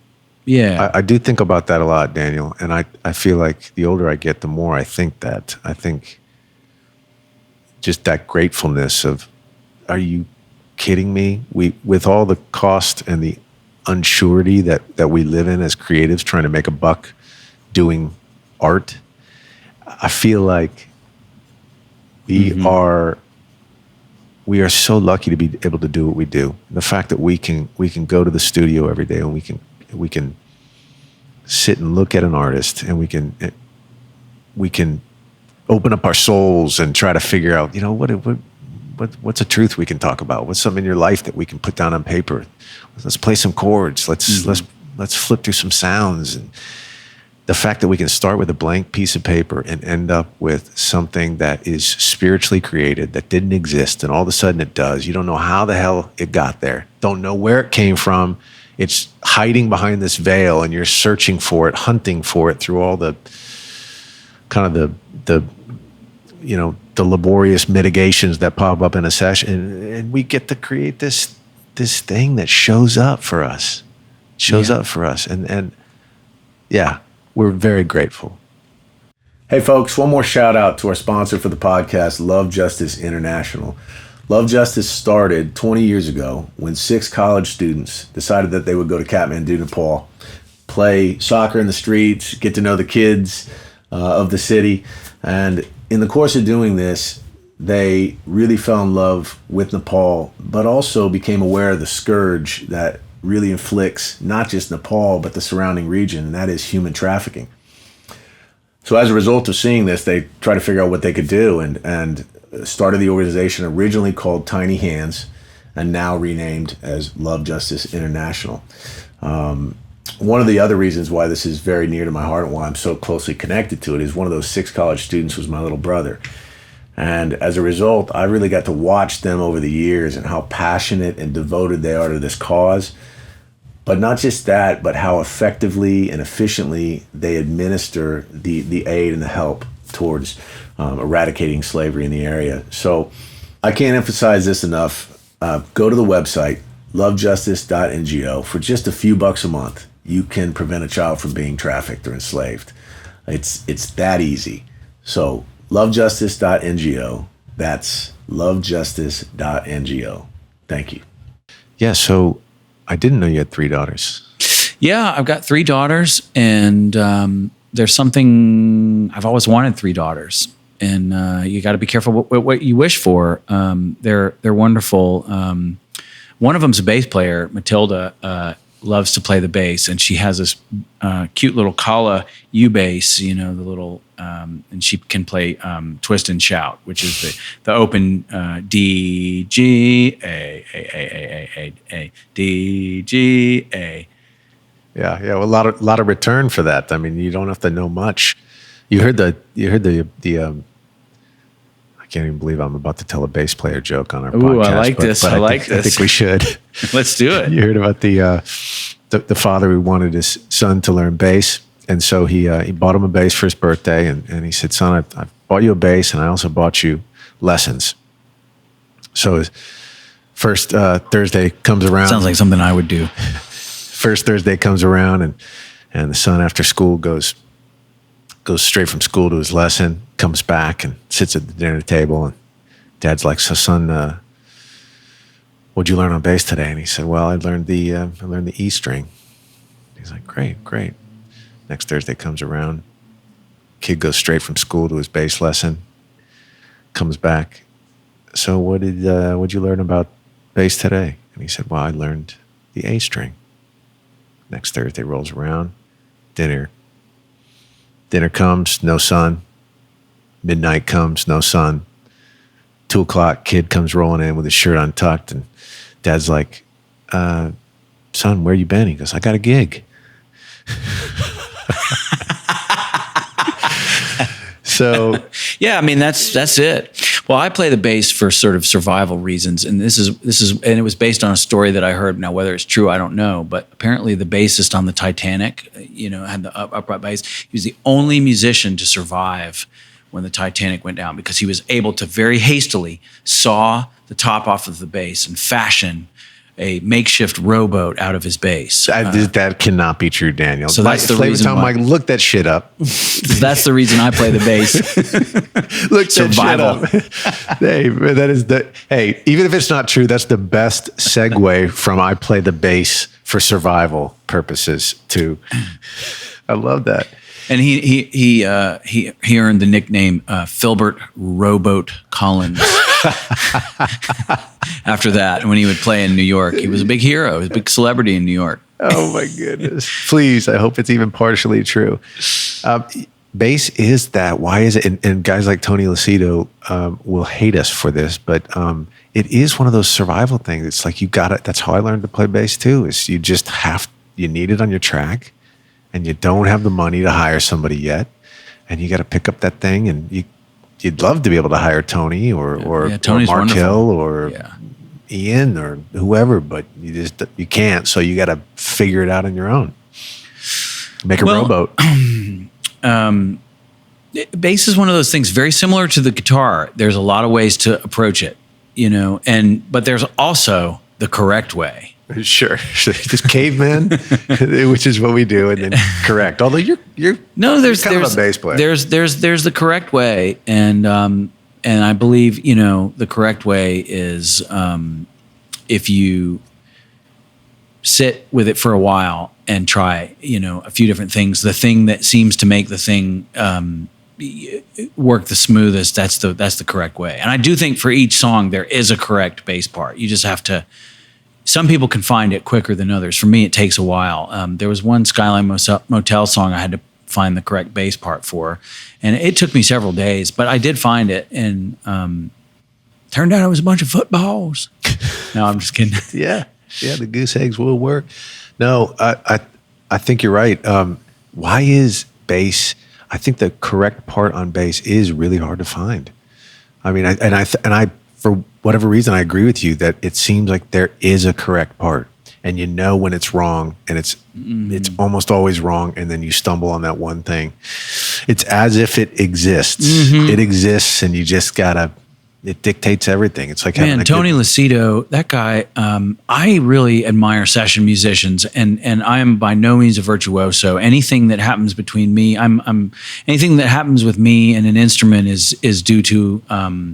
I just can't do it in that kind of time frame those guys can do. It takes me a really long time to figure out what I'm trying to play. And Tony Lucido, all the wonderful Fred Eltringham, Lex Price, these guys, they are unbelievable that they can seem to zero in on that so fast. Yeah. The craft is so strong. I don't think I could make it as a session musician. You have to really come up with something quickly and stand by it with conviction. Yeah, you die for that thing. Those guys are like great athletes. Mm-hmm. It's a good way to put it. Yeah, I think that the piece that frustrated me in the session world was the fact that you had to have the correct part the second time through the tune. And for anyone who's an explorer, who likes to, like a tweaker, who would be the more negative derivative or negative synonym of the word explorer. But if you're a tweaker or you like to explore, being a session musician is not for you, because typically you're on the clock, unfortunately. I think that, and I think I have an exploring spirit, and I think that you do too. I will say, Meet the Beatles was made over the course of 2 days, January 16th and 17th. And there's a lot that record has to offer. And it was kind of one of those clock in and clock out records, they had been playing, the Beatles had been playing in Hamburg for a long time. It came in. performed the album in 2 days. There's not a lot you can really say negative about it. But they had vetted that shit for, like you said, they'd had time to work out months their in part. Hamburg. Yeah, they'd had like time that? to work their parts out. That's true. That's true. And I don't know if this is true either, but the story goes that they were kind of shit pre-Hamburg, and then they went and they just trial by fire for 8 months. They just sat up on the stage and just gutted it out. And folks seemed to say that when they got back from Hamburg, they had Things were a figured it little out. different. Yeah. Well, they'd fought and they had probably fucked each other's girlfriends and like gotten in, have had to figure some things out, as a band. And all of a sudden they, like wolves, they figured out a hierarchy, who was carrying out what role and who was the alpha and who was, although they were kind of all alphas, weren't they? I mean, I love the Beatles, and it just seems to get more and more. I just feel more and more love for the Beatles, and man, people have good interactions with Paul. You don't hear like, man, I ran into Paul McCartney. He was unkind. I mean, that guy is like, he seems to be so kind. I mean, man, I've never met him, but I saw him. I was at Abbey Road, at the privilege of working there a few times, and he walked up the stairs with one of the dudes, probably going up for a meeting. And then I saw him in the lunchroom, which is really cool at Abbey Road because everybody eats together. And that's nice. So Paul was making his way, and he kind of waved at everybody. He walked up the stairs, and he probably could hear us all breathing heavily. Yeah. And he looked down and kind of waved. Gave a wave. Yeah, he gave a wave. But Abbey Road's cool like that. Not to get too distracted on that because I want to come back to Paul, but I remember getting ready to start a live recording in the big room where they track all the orchestras. Oh, I'm very familiar with it. No, I'm not.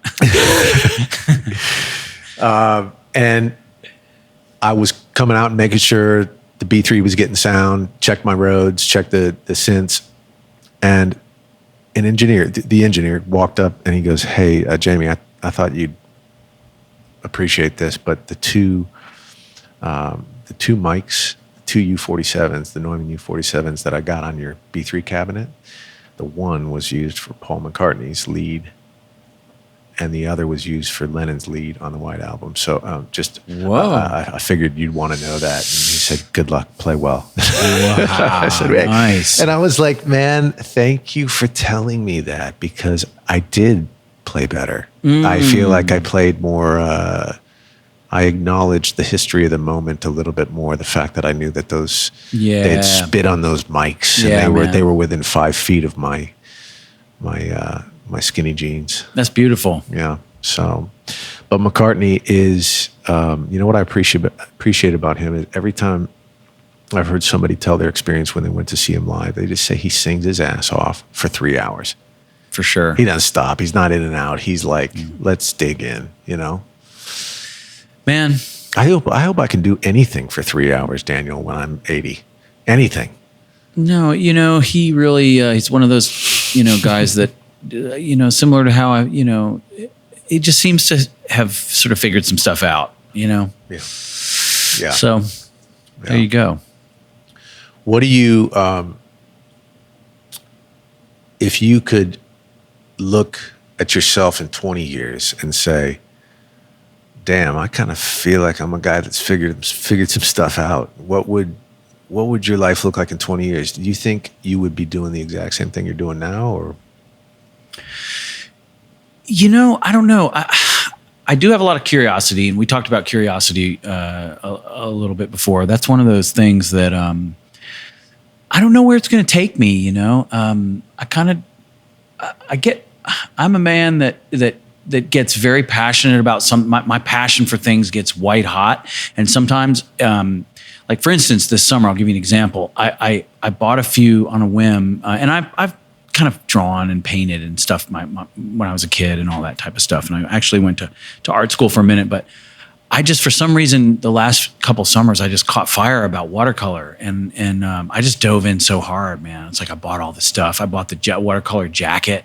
It's like a $600 jacket that you can stick your paintbrushes in the pocket. No, I didn't get that, but I went all in, and I bought some really good paints, and I painted really hard all summer, I thought to myself at certain points where I would be out on like a mountaintop and like painting as the sun's going down and just like have a glass of wine by my side and just, I don't know. I was like, this is the life, man. Like, this is incredible. This is what I want to do. And then I don't know, I'll get into something else. And I don't know, it takes a long time to get good at something, and I think, I've been working on this music thing for a really long time, and I've kind of gotten to the place where I have a certain couple of methods that seem to be useful in certain teams, situations. And so I'm like, I just kind of want to do that as long as I can, Mm-hmm. But summertime, I do feel like is hobby time. And that's the time to let your creativity and your mind wander and your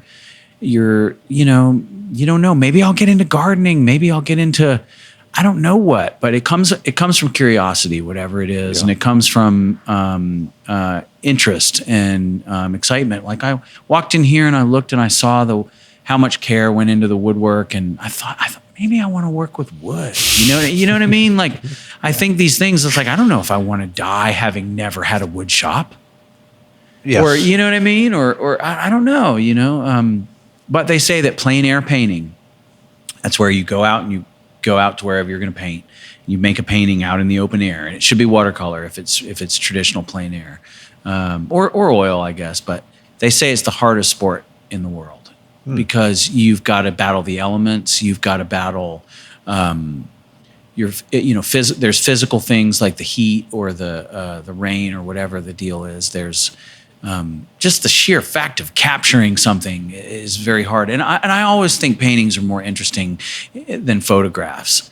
So it may involve painting. Right. Well, you're a super creative guy. So I would think that anytime you lay your eyes on, you mentioned walking into this bar, seeing the woodwork. Anytime you lay eyes as a creative, it's a bit of a curse. You lay eyes on something that involves creativity, and it might be a skill that falls outside of your acumen, and it's enthralling. It's enthralling. I remember the first time I went to Paris, I was in overload, and I was by myself, and it was torture because I would look at this architecture, and I would look at the designs and the angles and the pictures and all these things, and I was by myself, and it was a nightmare. And I remember standing in front of the Louvre at one point. And it might not have been the Louvre. It was so many incredible architecture pieces in Paris, but I was so overcome with frustration that I couldn't articulate this to someone that I grabbed a random dude next to me and I just slapped him on the back and I was like, "Can you believe this?" Like, and wow. I had to start articulating it because I felt like I was so pent up and I couldn't actualize my amazement for that piece of creativity that someone had put their hands to, And I think that someone like you, I've noticed when you're in the studio, the few times we've worked together, you are incredibly creative, but you're almost ADD creatively in a good sense because you're touching and going. You don't get too locked into one thing, and you're always just kind of popping, and you're engaging in all the sensory, anything that is sensory in that room. You're allowing yourself to be engaged with it, which is your strength. So I can see how someone like you could see a painting and say, "Oh, wow, I want to do that." It made me think of a good friend of mine, a very, very close friend of mine. His name's Jory Glazner. He's so close that I can't say his last name. He is actually a painter, and he has been a drawer, pencil drawings, and now he's painting in Florence, Italy. Okay. And he studied at the university where Modigliani and I think it was the University of Florence. And so he lives that life, Daniel, that you were talking about when he goes out in his VW van and he just goes to a destination and he sits out for a week and he drinks wine and he finds things to draw. Mm-hmm. And then at the end of the year, he goes puts his drawings in a gallery and makes his money, But Jory and I have had this conversation that you and I are having right now about this subject. And the phrase that we kept saying to each other is, there aren't enough lifetimes. It was this constant frustration when we would get together late at night, and smoke cigarettes and drink wine, and we would talk about art. And Jory could go very cerebral about this, and we'd always end up at that phrase, Daniel, there aren't enough lifetimes. And so when I hear you talk about seeing the woodwork or painting or things of that sort, of course, because you're a creative, you're a chef, you're a man who's you're affected by the creative beauty around you. Did you say I was a chef? You're like a chef. Yeah, you're like a chef. Do you cook? One question I have for you, because I've been listening to you talk, and I resonate with so many things that you're saying. And in some ways, yeah, I agree there aren't enough lifetimes. In other ways, I think, but what if there were? What if there were enough lifetimes? And if there were, what you would find would be, I think, you may disagree, but what I think you would find would be a lot of very sort of uninteresting things.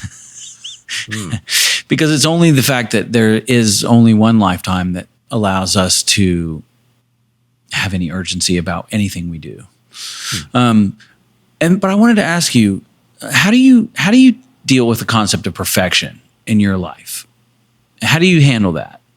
Like, I think everybody's different about that, And so one thing I'm curious about you is how do you handle that idea of perfection?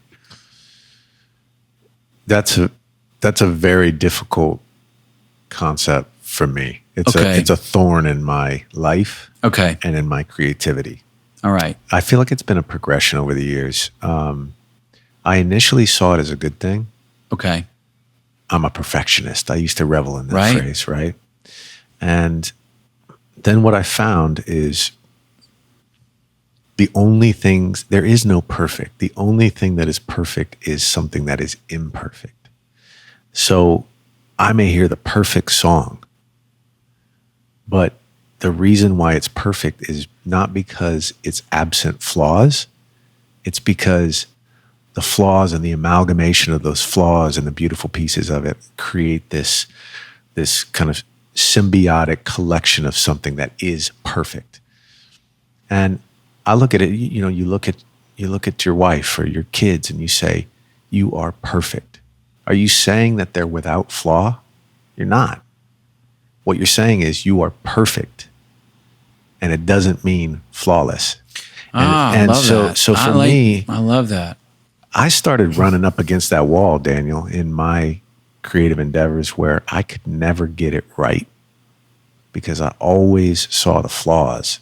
I just would constantly be unhappy with my art because... How can you not be? I mean, but I think you have to find a way, and I'm still in that process because I'm not happy with it yet, but I'm happier with it. There has to be a balance between knowing I could have done this better, which you can always do it better. There has to be a balance between that, which is okay. That keeps you pushing. Yeah. That's why you're good. That's why you get better and better and better. And that's why, a Kobe Bryant is a Kobe Bryant. It's why a Picasso is a Picasso. It's why Bukovac is a Bukovac. Yeah. It's because they're just pushing, never satisfied. He really is a Bukovac. Yeah. So I had to get to the point at which I started being able to enjoy some of the stuff. Because if you can't enjoy what you're creating, what's the fucking point, right? So there's got to be a balance, Daniel, between wanting perfection and it never being good enough, spurring you to be better at what you do, and pushing you. You're never satisfied. There has to be a balance between that and actually being able to look at something in its imperfection, knowing you could have done it differently. You know what? That lyric I settled on in that second verse, I cannot believe we were okay with that because it's wrong. It's wrong. It doesn't clear up the story in the second verse like it should have. That melody is, that chorus melodically doesn't rap. The punchline doesn't hit hard enough. There's got to be a point at which we can enjoy it with its flaws, or else what's the point, man? Then we can't enjoy our stuff. Nothing is ever perfect.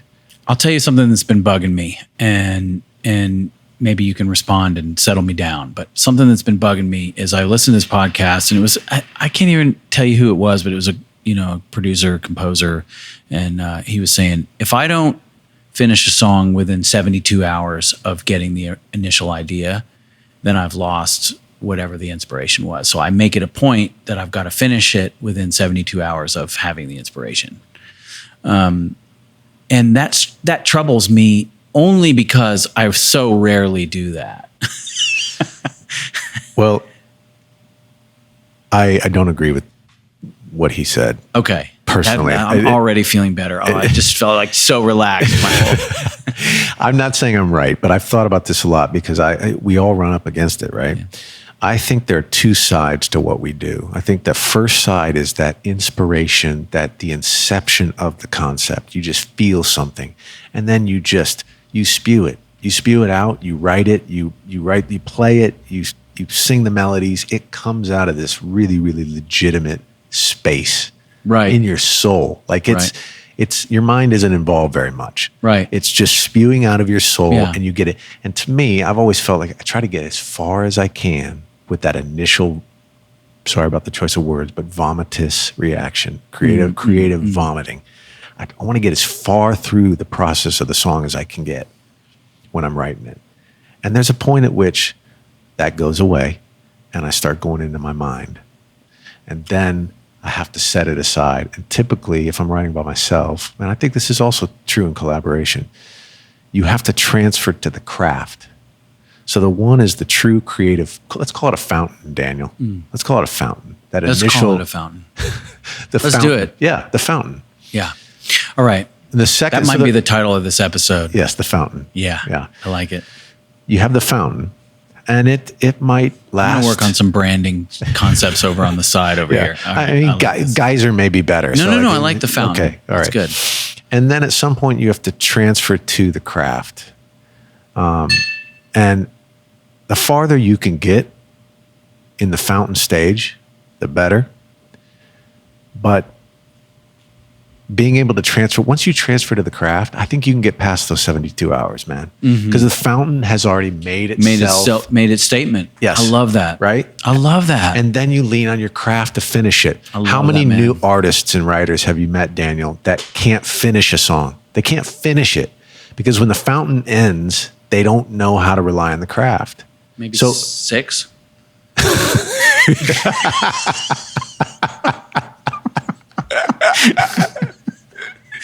Sorry.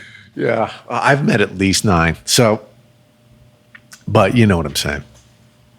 I don't know if that answers your question, and I like how you switched this around on me and you became the interviewee. But no. I got another question. I'm gonna keep going. Jesus. But no, I want you to talk about hard things, like stuff that's hard to do, I really looked around in my life and I realized like I'm super drawn to hard things, like woodworking or I mean, you know, I'll tell you something hard that I'm drawn to, but I'm like, every time I get close to it, my wings get burned, you know, like it's mixing.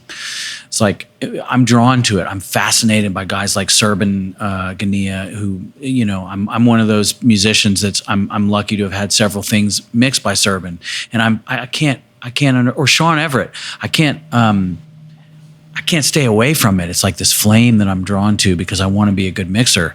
And it's super hard. And I always just fall back to earth, you know? And so, what hard things do you do? Like golf. Very technical. Is very hard. Mm-hmm. Yeah. So I wanted you to talk about that. Interesting. It's a great question. I guess the first thing that popped into my head is a quote that I love: "That which costs us nothing, we esteem lightly." So cost, which that makes sense that you like things that are hard, because cost a lot of times denotes value, I guess, right? So things that are difficult are attractive to us innately because we know, oh shit, that must be hard. If it's difficult to get, it must be of value, right? It's supply and demand. All right. Speaking of things that are rare and hard to get. Okay. So I'm making these paintings and we're up in this mountain house. We're in East Tennessee. You know, it's like we go there. My wife's family has a house in the mountains and we go there every summer and I'm painting my paintings. My brother-in-law comes up there And everybody, I've been sending pictures to my mom of my paintings throughout the summer. I'm like, look, Mom, here's my painting. You know, I'm sorry. I'm the guy that sends my paintings to my mom. You can judge me, whatever, you know. You, man. That's what I fucking do. So, and she's kind of like, oh, it's so good. And, you know, and I sent to my brother and he's like, oh, wow, I love the washes, you know. And my brother-in-law comes up there and he's just an interesting dude, you know. So he comes up there, Bailey, and he's like, so what have you been doing? I'm like, I'm painting a lot. And I put my paintings out there and he's like, nah, man. He's like, no. He's like, this is the only one that has anything in it that's like even okay. He's like, this is below par. This is like just completely ham-fisted. This is like phoned in, like you can't even believe. And this is the only one, and it's this area right here that's actually interesting. And so I bring up the subject of naysayers because we've all got like the voices in our lives that are like supportive and encouraging and, you know, Jamie, oh God, what a song, man. Just like so good. And then there's the naysayers that are like, this sucks. And Bailey, you know, my brother-in-law, you know, he's very, he doesn't feel the need to ingratiate himself to me. Sure. So he can, and he said, you're not using watercolor for what it's actually best at, which is like when you mix it with a bunch of water and you get this wash that's really interesting to look at and it looks like nature kind of. Right. He's like, you're just using it like acrylic or something. You're just painting it on there like this. And he was totally right. And no one would say anything negative about my paintings except for Bailey. And so I'm sort of grateful to him. Why are we talking about this? I guess it has to do with people who are, they're not yes men. And I wanted you to talk about yes men. You can't just like stumble on words and then say, I wanted you to talk about that, Daniel. That's not, I mean. No, I did because I'm actually curious. I am. I'm curious about what you think about, do you actually have anyone in your life who hasn't or hasn't drank the Kool-Aid, drank the Jamie Kenney Kool-Aid? Well, so when you said you have people who tell you what you want to hear, and then you have people that are naysayers. I think there's a third category. I think you have people who just say what you want to hear, one. And then on the other side, I think you have naysayers who are just as bad. They're people that are going to say it's bad just because they get power out of saying it's bad. Then you have the third category of true, authentic people that can't help but tell you the truth. Right. And they're willing to say it's good. See, naysayers, they're not really willing to say it's good, even if it is. I see what you're saying. But there's a true authentic in the middle. In the middle. They will tell you when it's bad and when it's good. Now, those people are a commodity. They're hard to find because there are a lot of yes people, especially in our business. A lot of yes people because that's how you get gigs. That's how you stay employed. And gotta write that down. How you get gigs. Be a yes man. How to get gigs. It's got a little arrow. It goes how to get gigs, and it says be a yes man. Yeah. So I guess going back to your question. So we're talking about hard things, but you put a spin on it. No.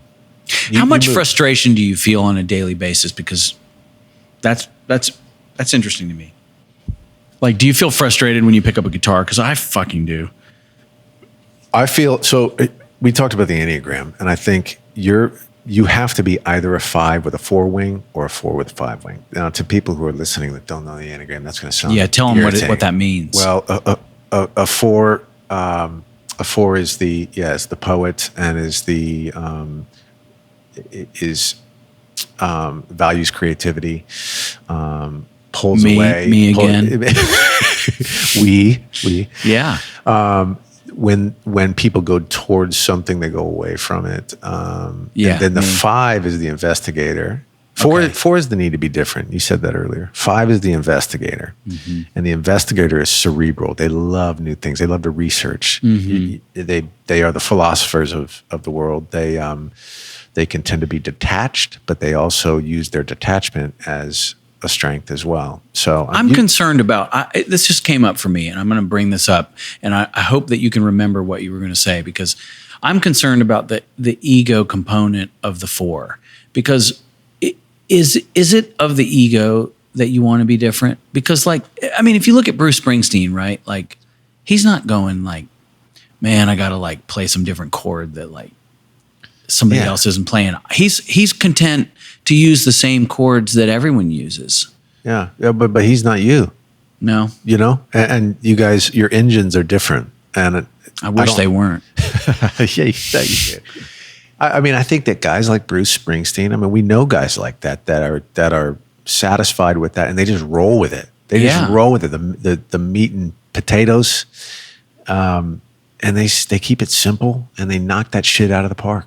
Yeah, but that's not your engine, DT. You're not like that. You're the opposite of that. And but the thing is, I want to be like that because I think that that's really the way to do it.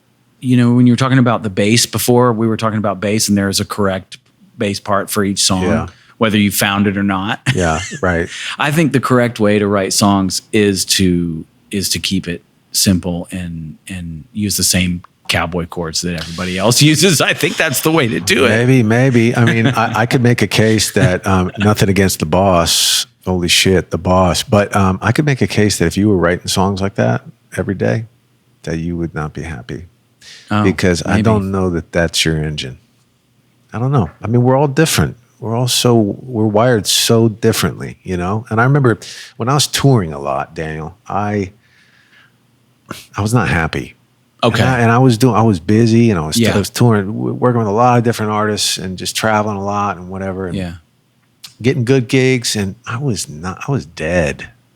And I remember I got off. Dead inside. Yeah, and I got off the road. And I got off the road, and I had to create. I had to go, and I had to create. And then I remember looking at some of my really good buddies who loved it. They loved the everyday, go to the hotel, you know, the routine of it. Yeah. And then go play the show. You got catering beforehand, play the show, order a pizza for the bus afterwards, get on the bus, watch some movies. Format. It's a format, and they loved it, and they're still doing it. And I looked at that and said, man, I'm super jealous that they dig that, because that seems fun. You had to go another direction. Yeah, I wasn't wired like that. I needed to create, I needed to get messy. You like to get messy, DT. I do, but I'll tell you something else. I am useless without a deadline. And one of the most valuable things that's ever happened in my life is my publisher, Carla Wallace. She gives me deadlines, and it's like giving me wings. You give me a deadline, you give me a dream. You give me a deadline, you give me a possibility. You give me a focus. You give me an intention. You give me something concrete. You know, I think I'm kind of hopeless without it. Tell me about how those deadlines work. Meaning, does she give you those deadlines when you go into a session? You write a song. The deadline is for the track to be turned in, or is it? Yeah. Because what we do is we you know, and there's a label component of what we're doing over there at Big Yellow Dog, but we set mastering dates, and we book the mastering, you know, and Greg Calby, my great hero, and you know, he's been mastering, and Pete Lyman as well, who I really admire. Pete's great. And Greg, and we set deadlines with those guys, and we book our mastering sessions. And I just know in the back of my mind that I'm targeting my mastering session. And so my mix has got to be in by that time. Yeah. And so that's what we do. And that's how we get stuff done. And that's the only reason that I'm sitting here because of deadlines. So with the Kacey record, was that a record proper from the get-go, or were you guys just writing? Did it come out of the writing session room? We're kind of, you know, I mean, I kind of feel like that's like when we were talking about Picasso, and I know that sounds sort of grandiose, but I feel like Kacey is sort of like a Picasso in the sense that everything that she does is artistic and creative and an extension of her spirit, and in a very tangible way. And it has to do with the way that she dresses and the different things that she offers to people, like. And so, yeah, she's an inspiration. But if there was anything specific that you wanted to talk to, you know, about that situation or about that project, I'd be happy to talk about it. Well, you asked a question. Did it start in the writing room? I mean, did you? For sure. It did. For sure, yeah. And was it, hey, we're gonna we're going to produce your album, or hey, I want you to produce my album? Or was it like, hey, let's get together and let's write a song first? Yeah, kind of more like that. Yeah, and then you just created the track, and Yeah. one led to another, and all of a Yeah. sudden you're like, hey, this is a good vibe. Yeah. You weren't slated as the producers from the beginning. You kind of worked your way into that. Hey, this is a shoe that fits, and this is a good relationship. You know, it was sort of a perfect storm situation. Making Golden Hour, she was really wanting to explore other ways of making records besides the ways that the ones she'd made already, which I think pageant material was done in 5 days.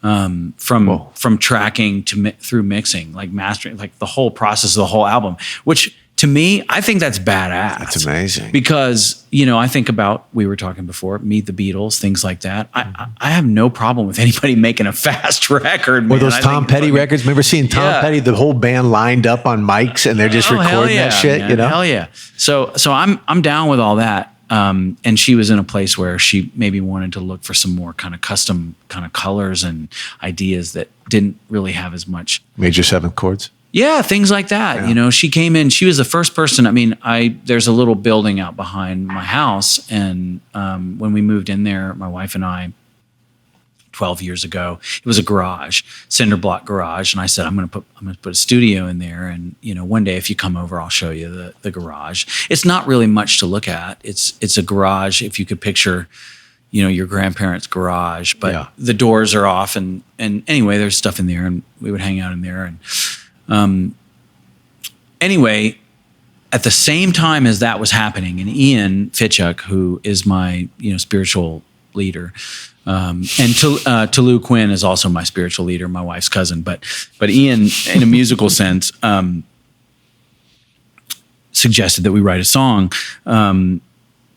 If you kind of zoom out of that situation a little bit, you know, this is something that had been happening for a while with me and Logic Pro and kind of learning about making demos and all that stuff. We had talked about the 600 songs and all that kind of stuff. So there was a little bit of experience there by the time that she kind of got there.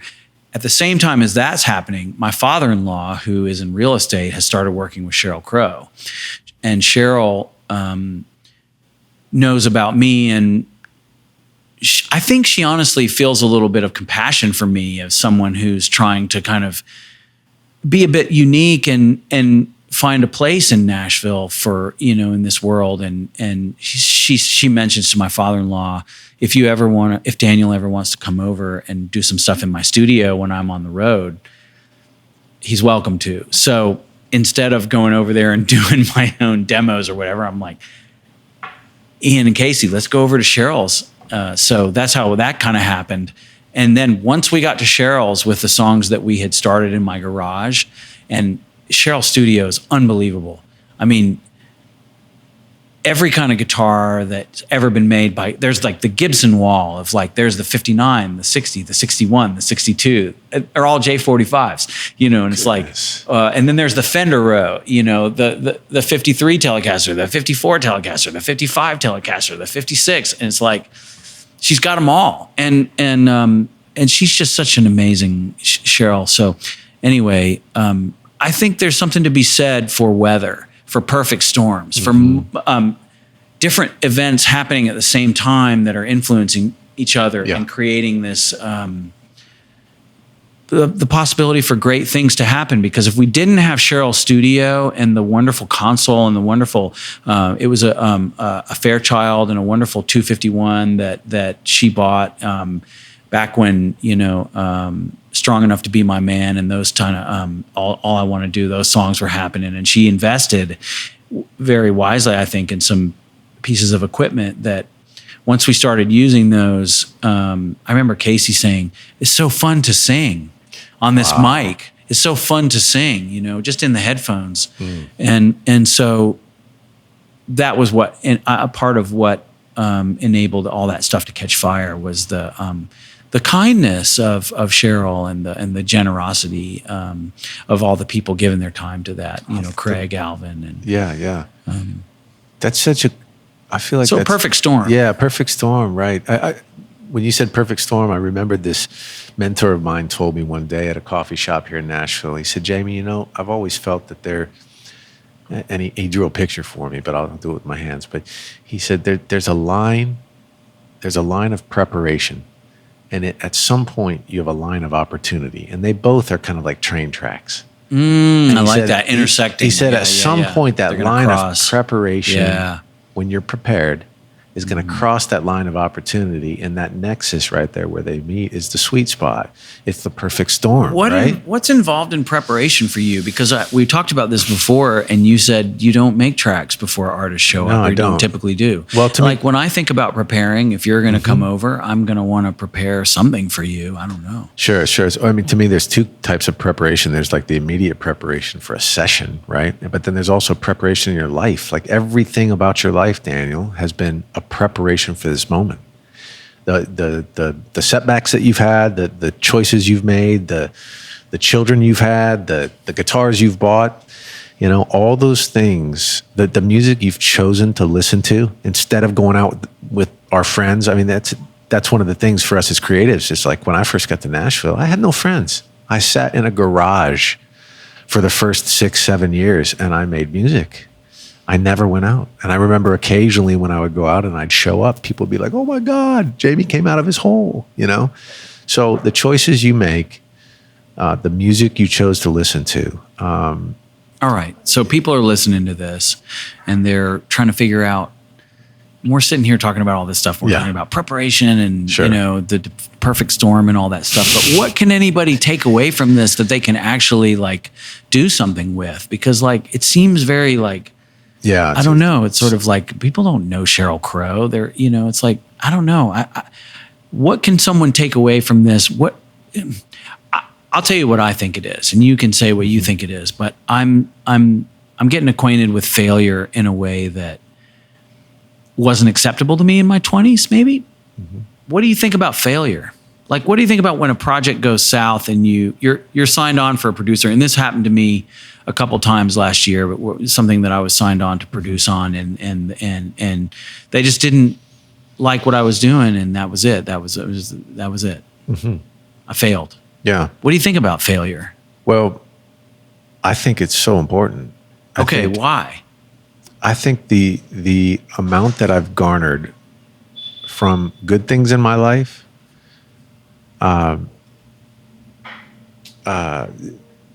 compared to the things that I've learned, or the mileage that I've garnered, or the qualities that I've attained from bad things, hardships, failure, whatever you want to call it, it's not even close, man.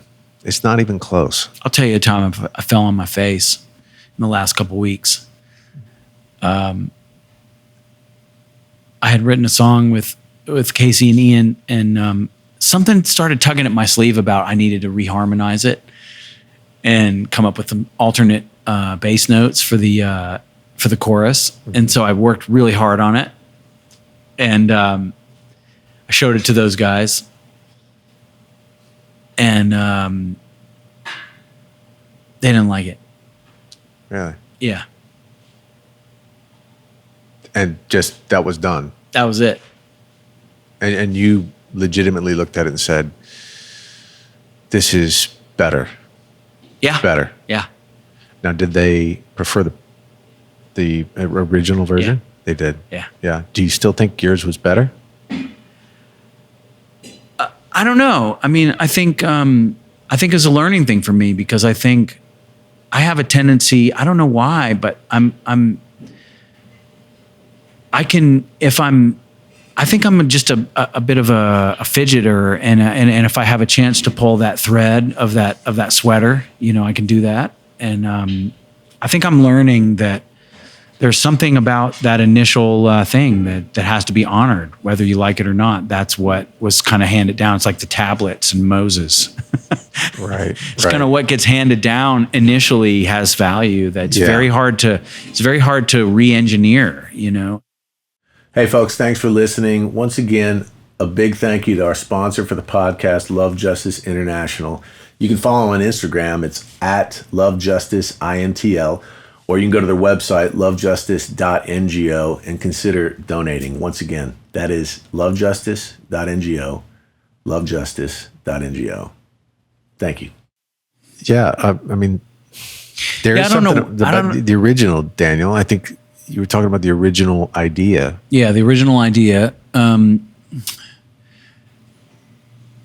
was asking Ian because, Ian Fitchuk, Ian, you've worked with Ian, and, he's one of the most miraculous musicians, and he's just unbelievable. And I think he might be one of the most amazing multi-instrumentalists alive on earth today. I think he's one of the best musicians I've ever encountered. And I just asked him the other day, I said, what do you see when you close your eyes and you're thinking about making it, playing a track? What are you seeing? And he said, well, I think it's more about, I've opened a channel. He said, I've opened a channel between gestures that my body kind of is making and music that's happening in the room. And he's able to contribute gestures that his body is making into the music. And I thought that was the most beautiful description of what is happening inside his mind while he's working on something. And I think it's very apt and it's very physical. The great Peter Gabriel song, "In Your Eyes." Everybody knows that song, and the song is hugely enhanced by the drum performance of Manu Katché. I think he might be from Senegal, but he's a ballet dancer, and he's gesturing all in that song and behind the drums, and so. Man, Daniel, I got to track with Manu. Okay, so you can contribute. Well, specific to that song, because I remember viscerally. I remember when I first heard the song. I was a kid, and the song played. I was in getting ready to go to school, and I'd turn the radio on and I'd just listen to stuff. And I remember hearing "In Your Eyes," and it affected me so intensely.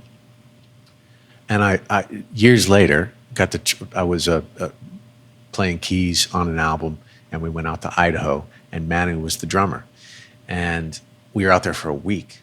So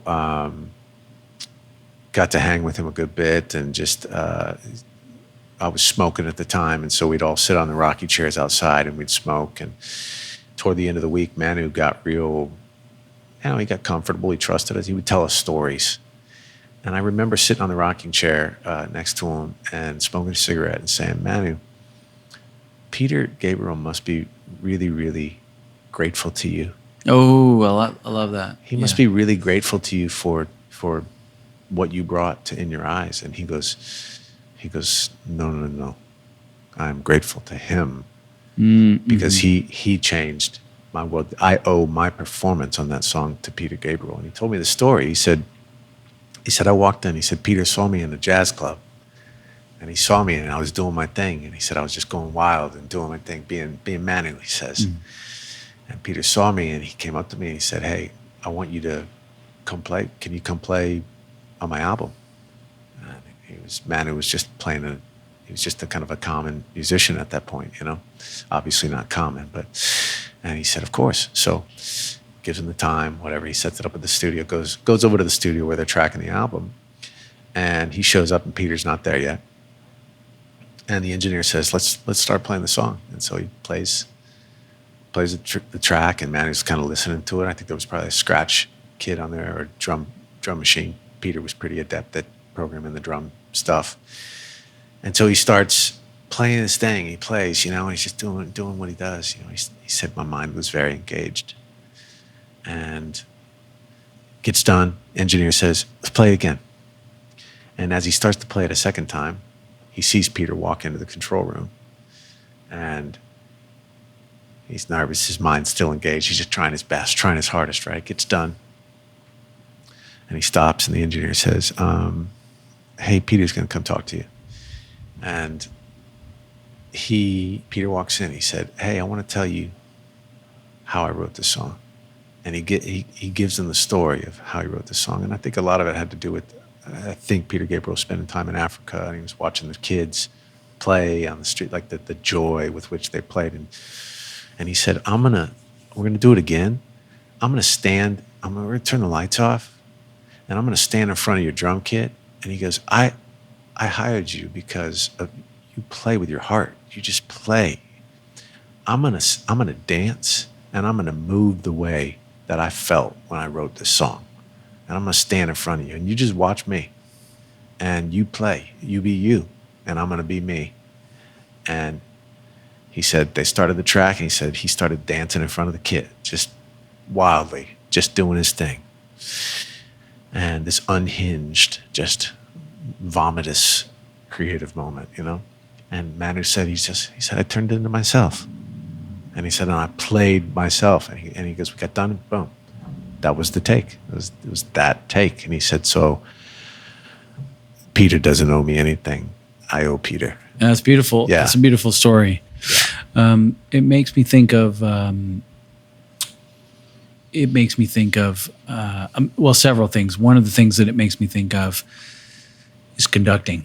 And I think what Peter was doing was a form of conducting. Exactly. And how the conductor really has several jobs at once. One of them is putting the musicians at ease. And it's sort of like a team of racehorses that need to be kind of a little bit calmed in order to do what they need to do, and that's a beautiful story. It's cool. Yeah. And just touching back on the failure piece too. I mean, I think it's so important in our industry, but not just in our industry. You keep mentioning the thread. It's interesting because I've always, and I think it's a Dostoevsky quote when he talks about the thread of a sweater. Truth is like the thread of a sweater. You pull on it, you tug on it, and the whole thing unravels.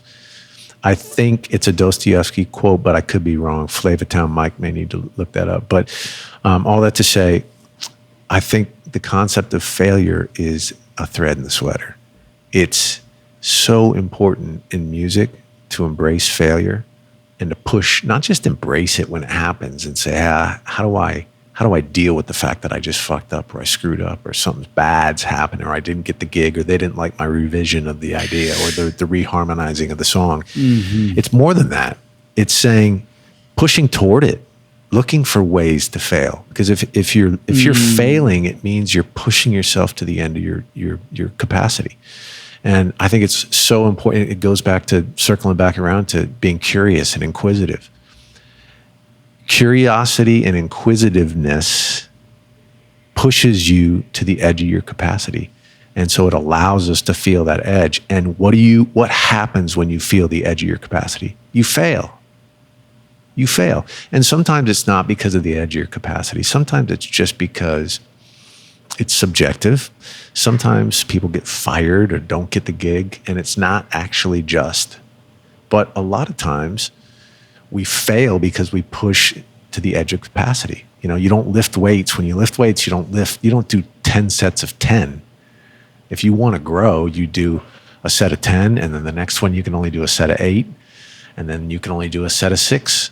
Why? Because you're pushing to failure. You're pushing your muscles to failure, and that's how it yields exponential growth. So all that to say, that concept, Daniel, I think is, man, it's hard for us because going back to perfectionism, we want to be perfect, man. And as creatives, we have this idyllic standard of, we know what beauty, or we relate to beauty. And we have this idyllic standard that we want to attain, but we can't ever fully attain it. So failure is inevitable in our career. In our line of work, especially, it is inevitable.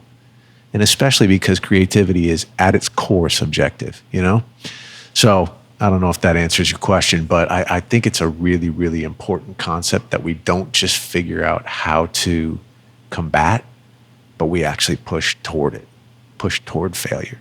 Like, look for ways to fail, So, yeah, man. Yeah. Wow. I mean, I don't know. I heard that if you want to be a surgeon, that it's very difficult to get to be a surgeon. You have to go through a bit of psychological profiling before they let you into surgeon school, and it's a specific, branch of the medical school to be a surgeon. And one of the parts of the profiling that they do is they ask you to name. The first question is, what's your most important job? And then the second question is, within that job, name the most recent mistake you made. Because I think the people who decide who are going to be good surgeons discovered that if you could very quickly name a mistake that you had made, that tended to indicate that you had the kind of personality that was constantly sort of updating and constantly keeping track of mistakes and sort of pivoting and kind of adjusting to that.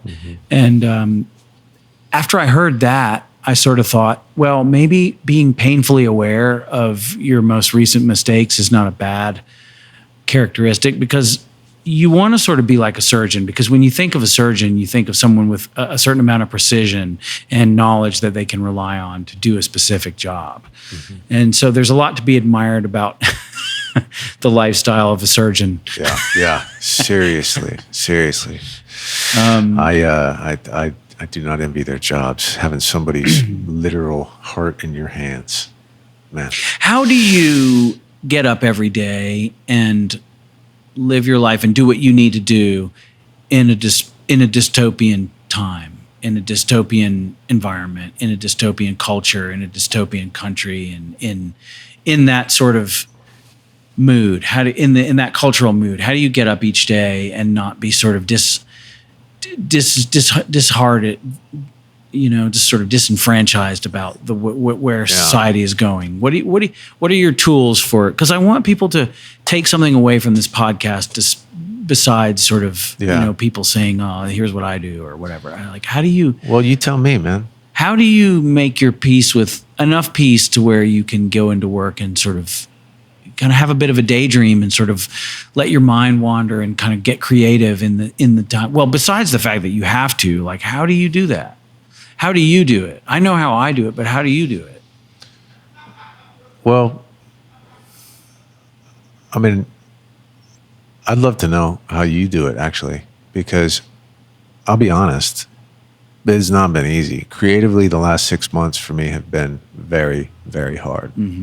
I haven't cared to write about much. And I think that part of that is I've just been looking around at what's happening, and I don't know that I'm separated and detached enough from it emotionally to be able to write about it. And so it's been very hard for me creatively. I think I've just kind of taken it all in. And it for some reason, what's happened in our country in the last, with the global pandemic and racial tensions and things of that sort, it's made me feel like getting in the studio and working or writing seems unimportant. And so I've probably written 20 songs over COVID. That's probably not true. It's probably about 30, but that, and I would say, I don't know that any of them. I'd say 2 of them are about what's going on, and others were just kind of meanderings in my soul. But I've not done it well, Daniel. I've not done it well at all. What about you? I don't know. I mean, I don't know that I have. I will say that I have leaned on my daughters a lot, in the sense that their viewpoint is not colored in the same way that ours is, in terms of trying to metabolize all the things that are coming at them in terms of current events, because they're just not aware. And so they retain, it's a lucky position to be around some people that retain a certain amount of innocence in terms of the way that they look at the world. And I'm not sure that that's not the correct way to look at the world. It may not be, but I'm not sure that it's not. So I've been relying on them to keep me kind of in the moment, and working on actually music with them has been really good for me, because they're not concerned about any of that stuff. They're playing with the elements that they have at hand, you know.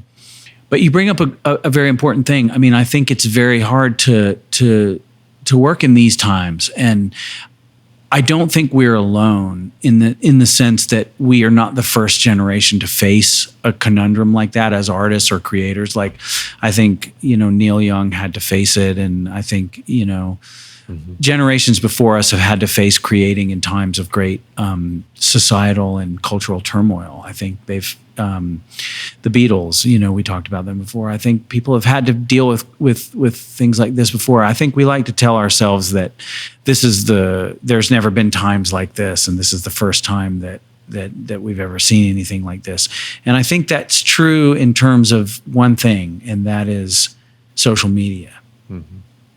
I think that there's been similar cultural moments in history, but I don't think they've been side by side accompanied by the kind of voices that our social media enables. And I think that adds a component of complexity to it that makes it harder for humans to get more tunnel vision or about whatever it is that they're doing, you know. But Marvin Gaye, you know, you think about that kind of stuff, and I mean, no one wants to think about Marvin Gaye when they're setting out to make a song, because you don't want to be like, okay, Michael Jackson, here we go.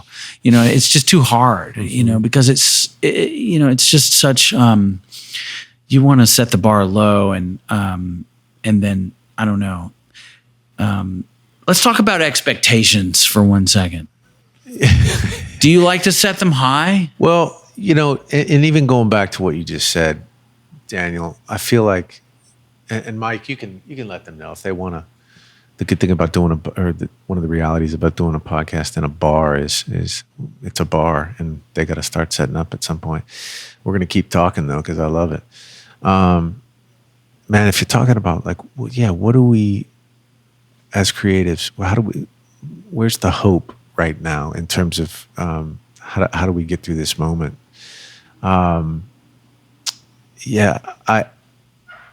I wonder if. I do think it takes a minute to be able to immerse ourselves in the moment, the point at which creatives can actually start speaking to the time, you know? And I do, going back to the hardship, I will never, I talked about this yesterday with Patrick Davis, but I will never say fuck 2020. Because I've been, now 2020 is hard. It's brutal. People have died. We have a global pandemic. We have people of the black race in the United States that are feeling disenfranchised, and there's a lot of pain being unearthed there. There are a lot of bad things about 2020, but I will never say fuck 2020, because I've just had too many hard things and tragic things that in the course of my life I've endured that have yielded my most beneficial and kind of progressive thoughts and realizations, progress. Yeah. And I will never resent those things. I will embrace them, because they've made me who I am, and they make all of us who we are. And so I'll never say fuck 2020. I do think that 2020 is going to be a year that we look back on and say, oh my God, the way I looked at this changed forever. The way I made music like this changed forever. The way I looked at my wife changed forever. The way I looked at my children changed forever. The way I appreciated these things, the things that we took for granted, the forced pause that 2020 had to be. I mean, think about the French Renaissance. When those painters, when those guys were just like hanging out in Paris, just bouncing off each other, making painting. That was the turn of the century, the beginning of the 1900s. That was a rough time.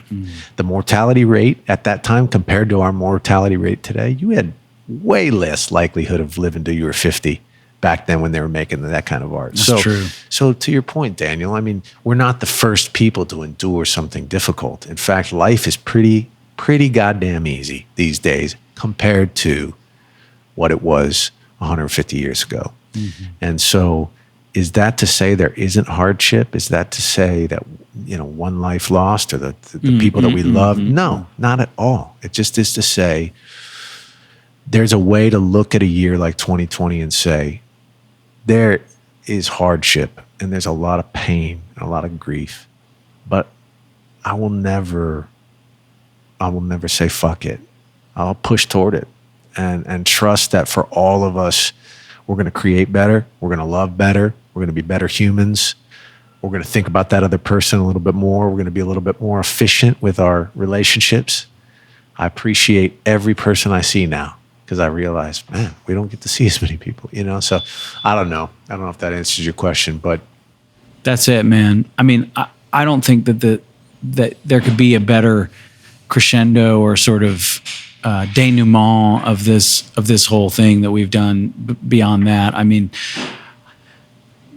it's hard to be an artist, and then just in general, and then it's hard to be an artist in challenging times, and I think this is the time where our viewpoints are welcome, and we should always be on the side of peace and love and brotherhood and sisterhood and compassion and empathy, and those are the central pillars of our interactions, and it's just been a joy to be here and be with you, and I'm glad we sort of arrived at some sort of I don't know if it's a catch-all phrase or if it's a big picture idea, but in a way it kind of is, because what we're sort of saying is it's hard for everybody, it's hard for everybody. So if you're out there and you feel like it's a struggle right now, and it's a struggle maybe just to make the rent, not necessarily just how to create a song or how to find a cool bass part or any of that, but just to pay the bills. Yeah.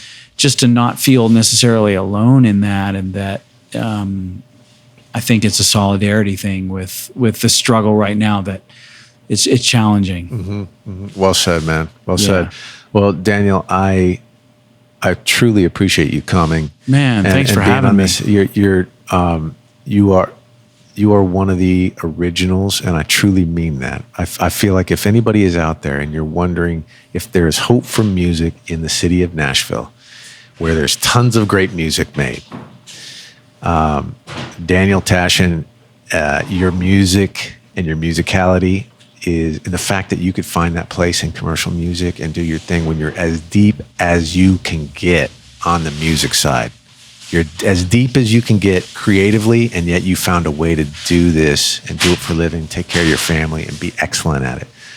That's encouraging. It should be encouraging for everybody. It gives me hope that when I'm producing records, I don't have to just write the song that just will sell, that I can actually be creative. And you can do it. And so yes, that should, you really have typified that concept here in Nashville, Daniel. You're a trailblazer on the creative side, and on top of that, you're one motherfucker of a talented dude. So I really appreciate your thoughts, and I appreciate you coming on here, man. It's been a pleasure, Jamie. Thank you for having me. Absolutely, man. All right, thanks, folks, for listening. Love you.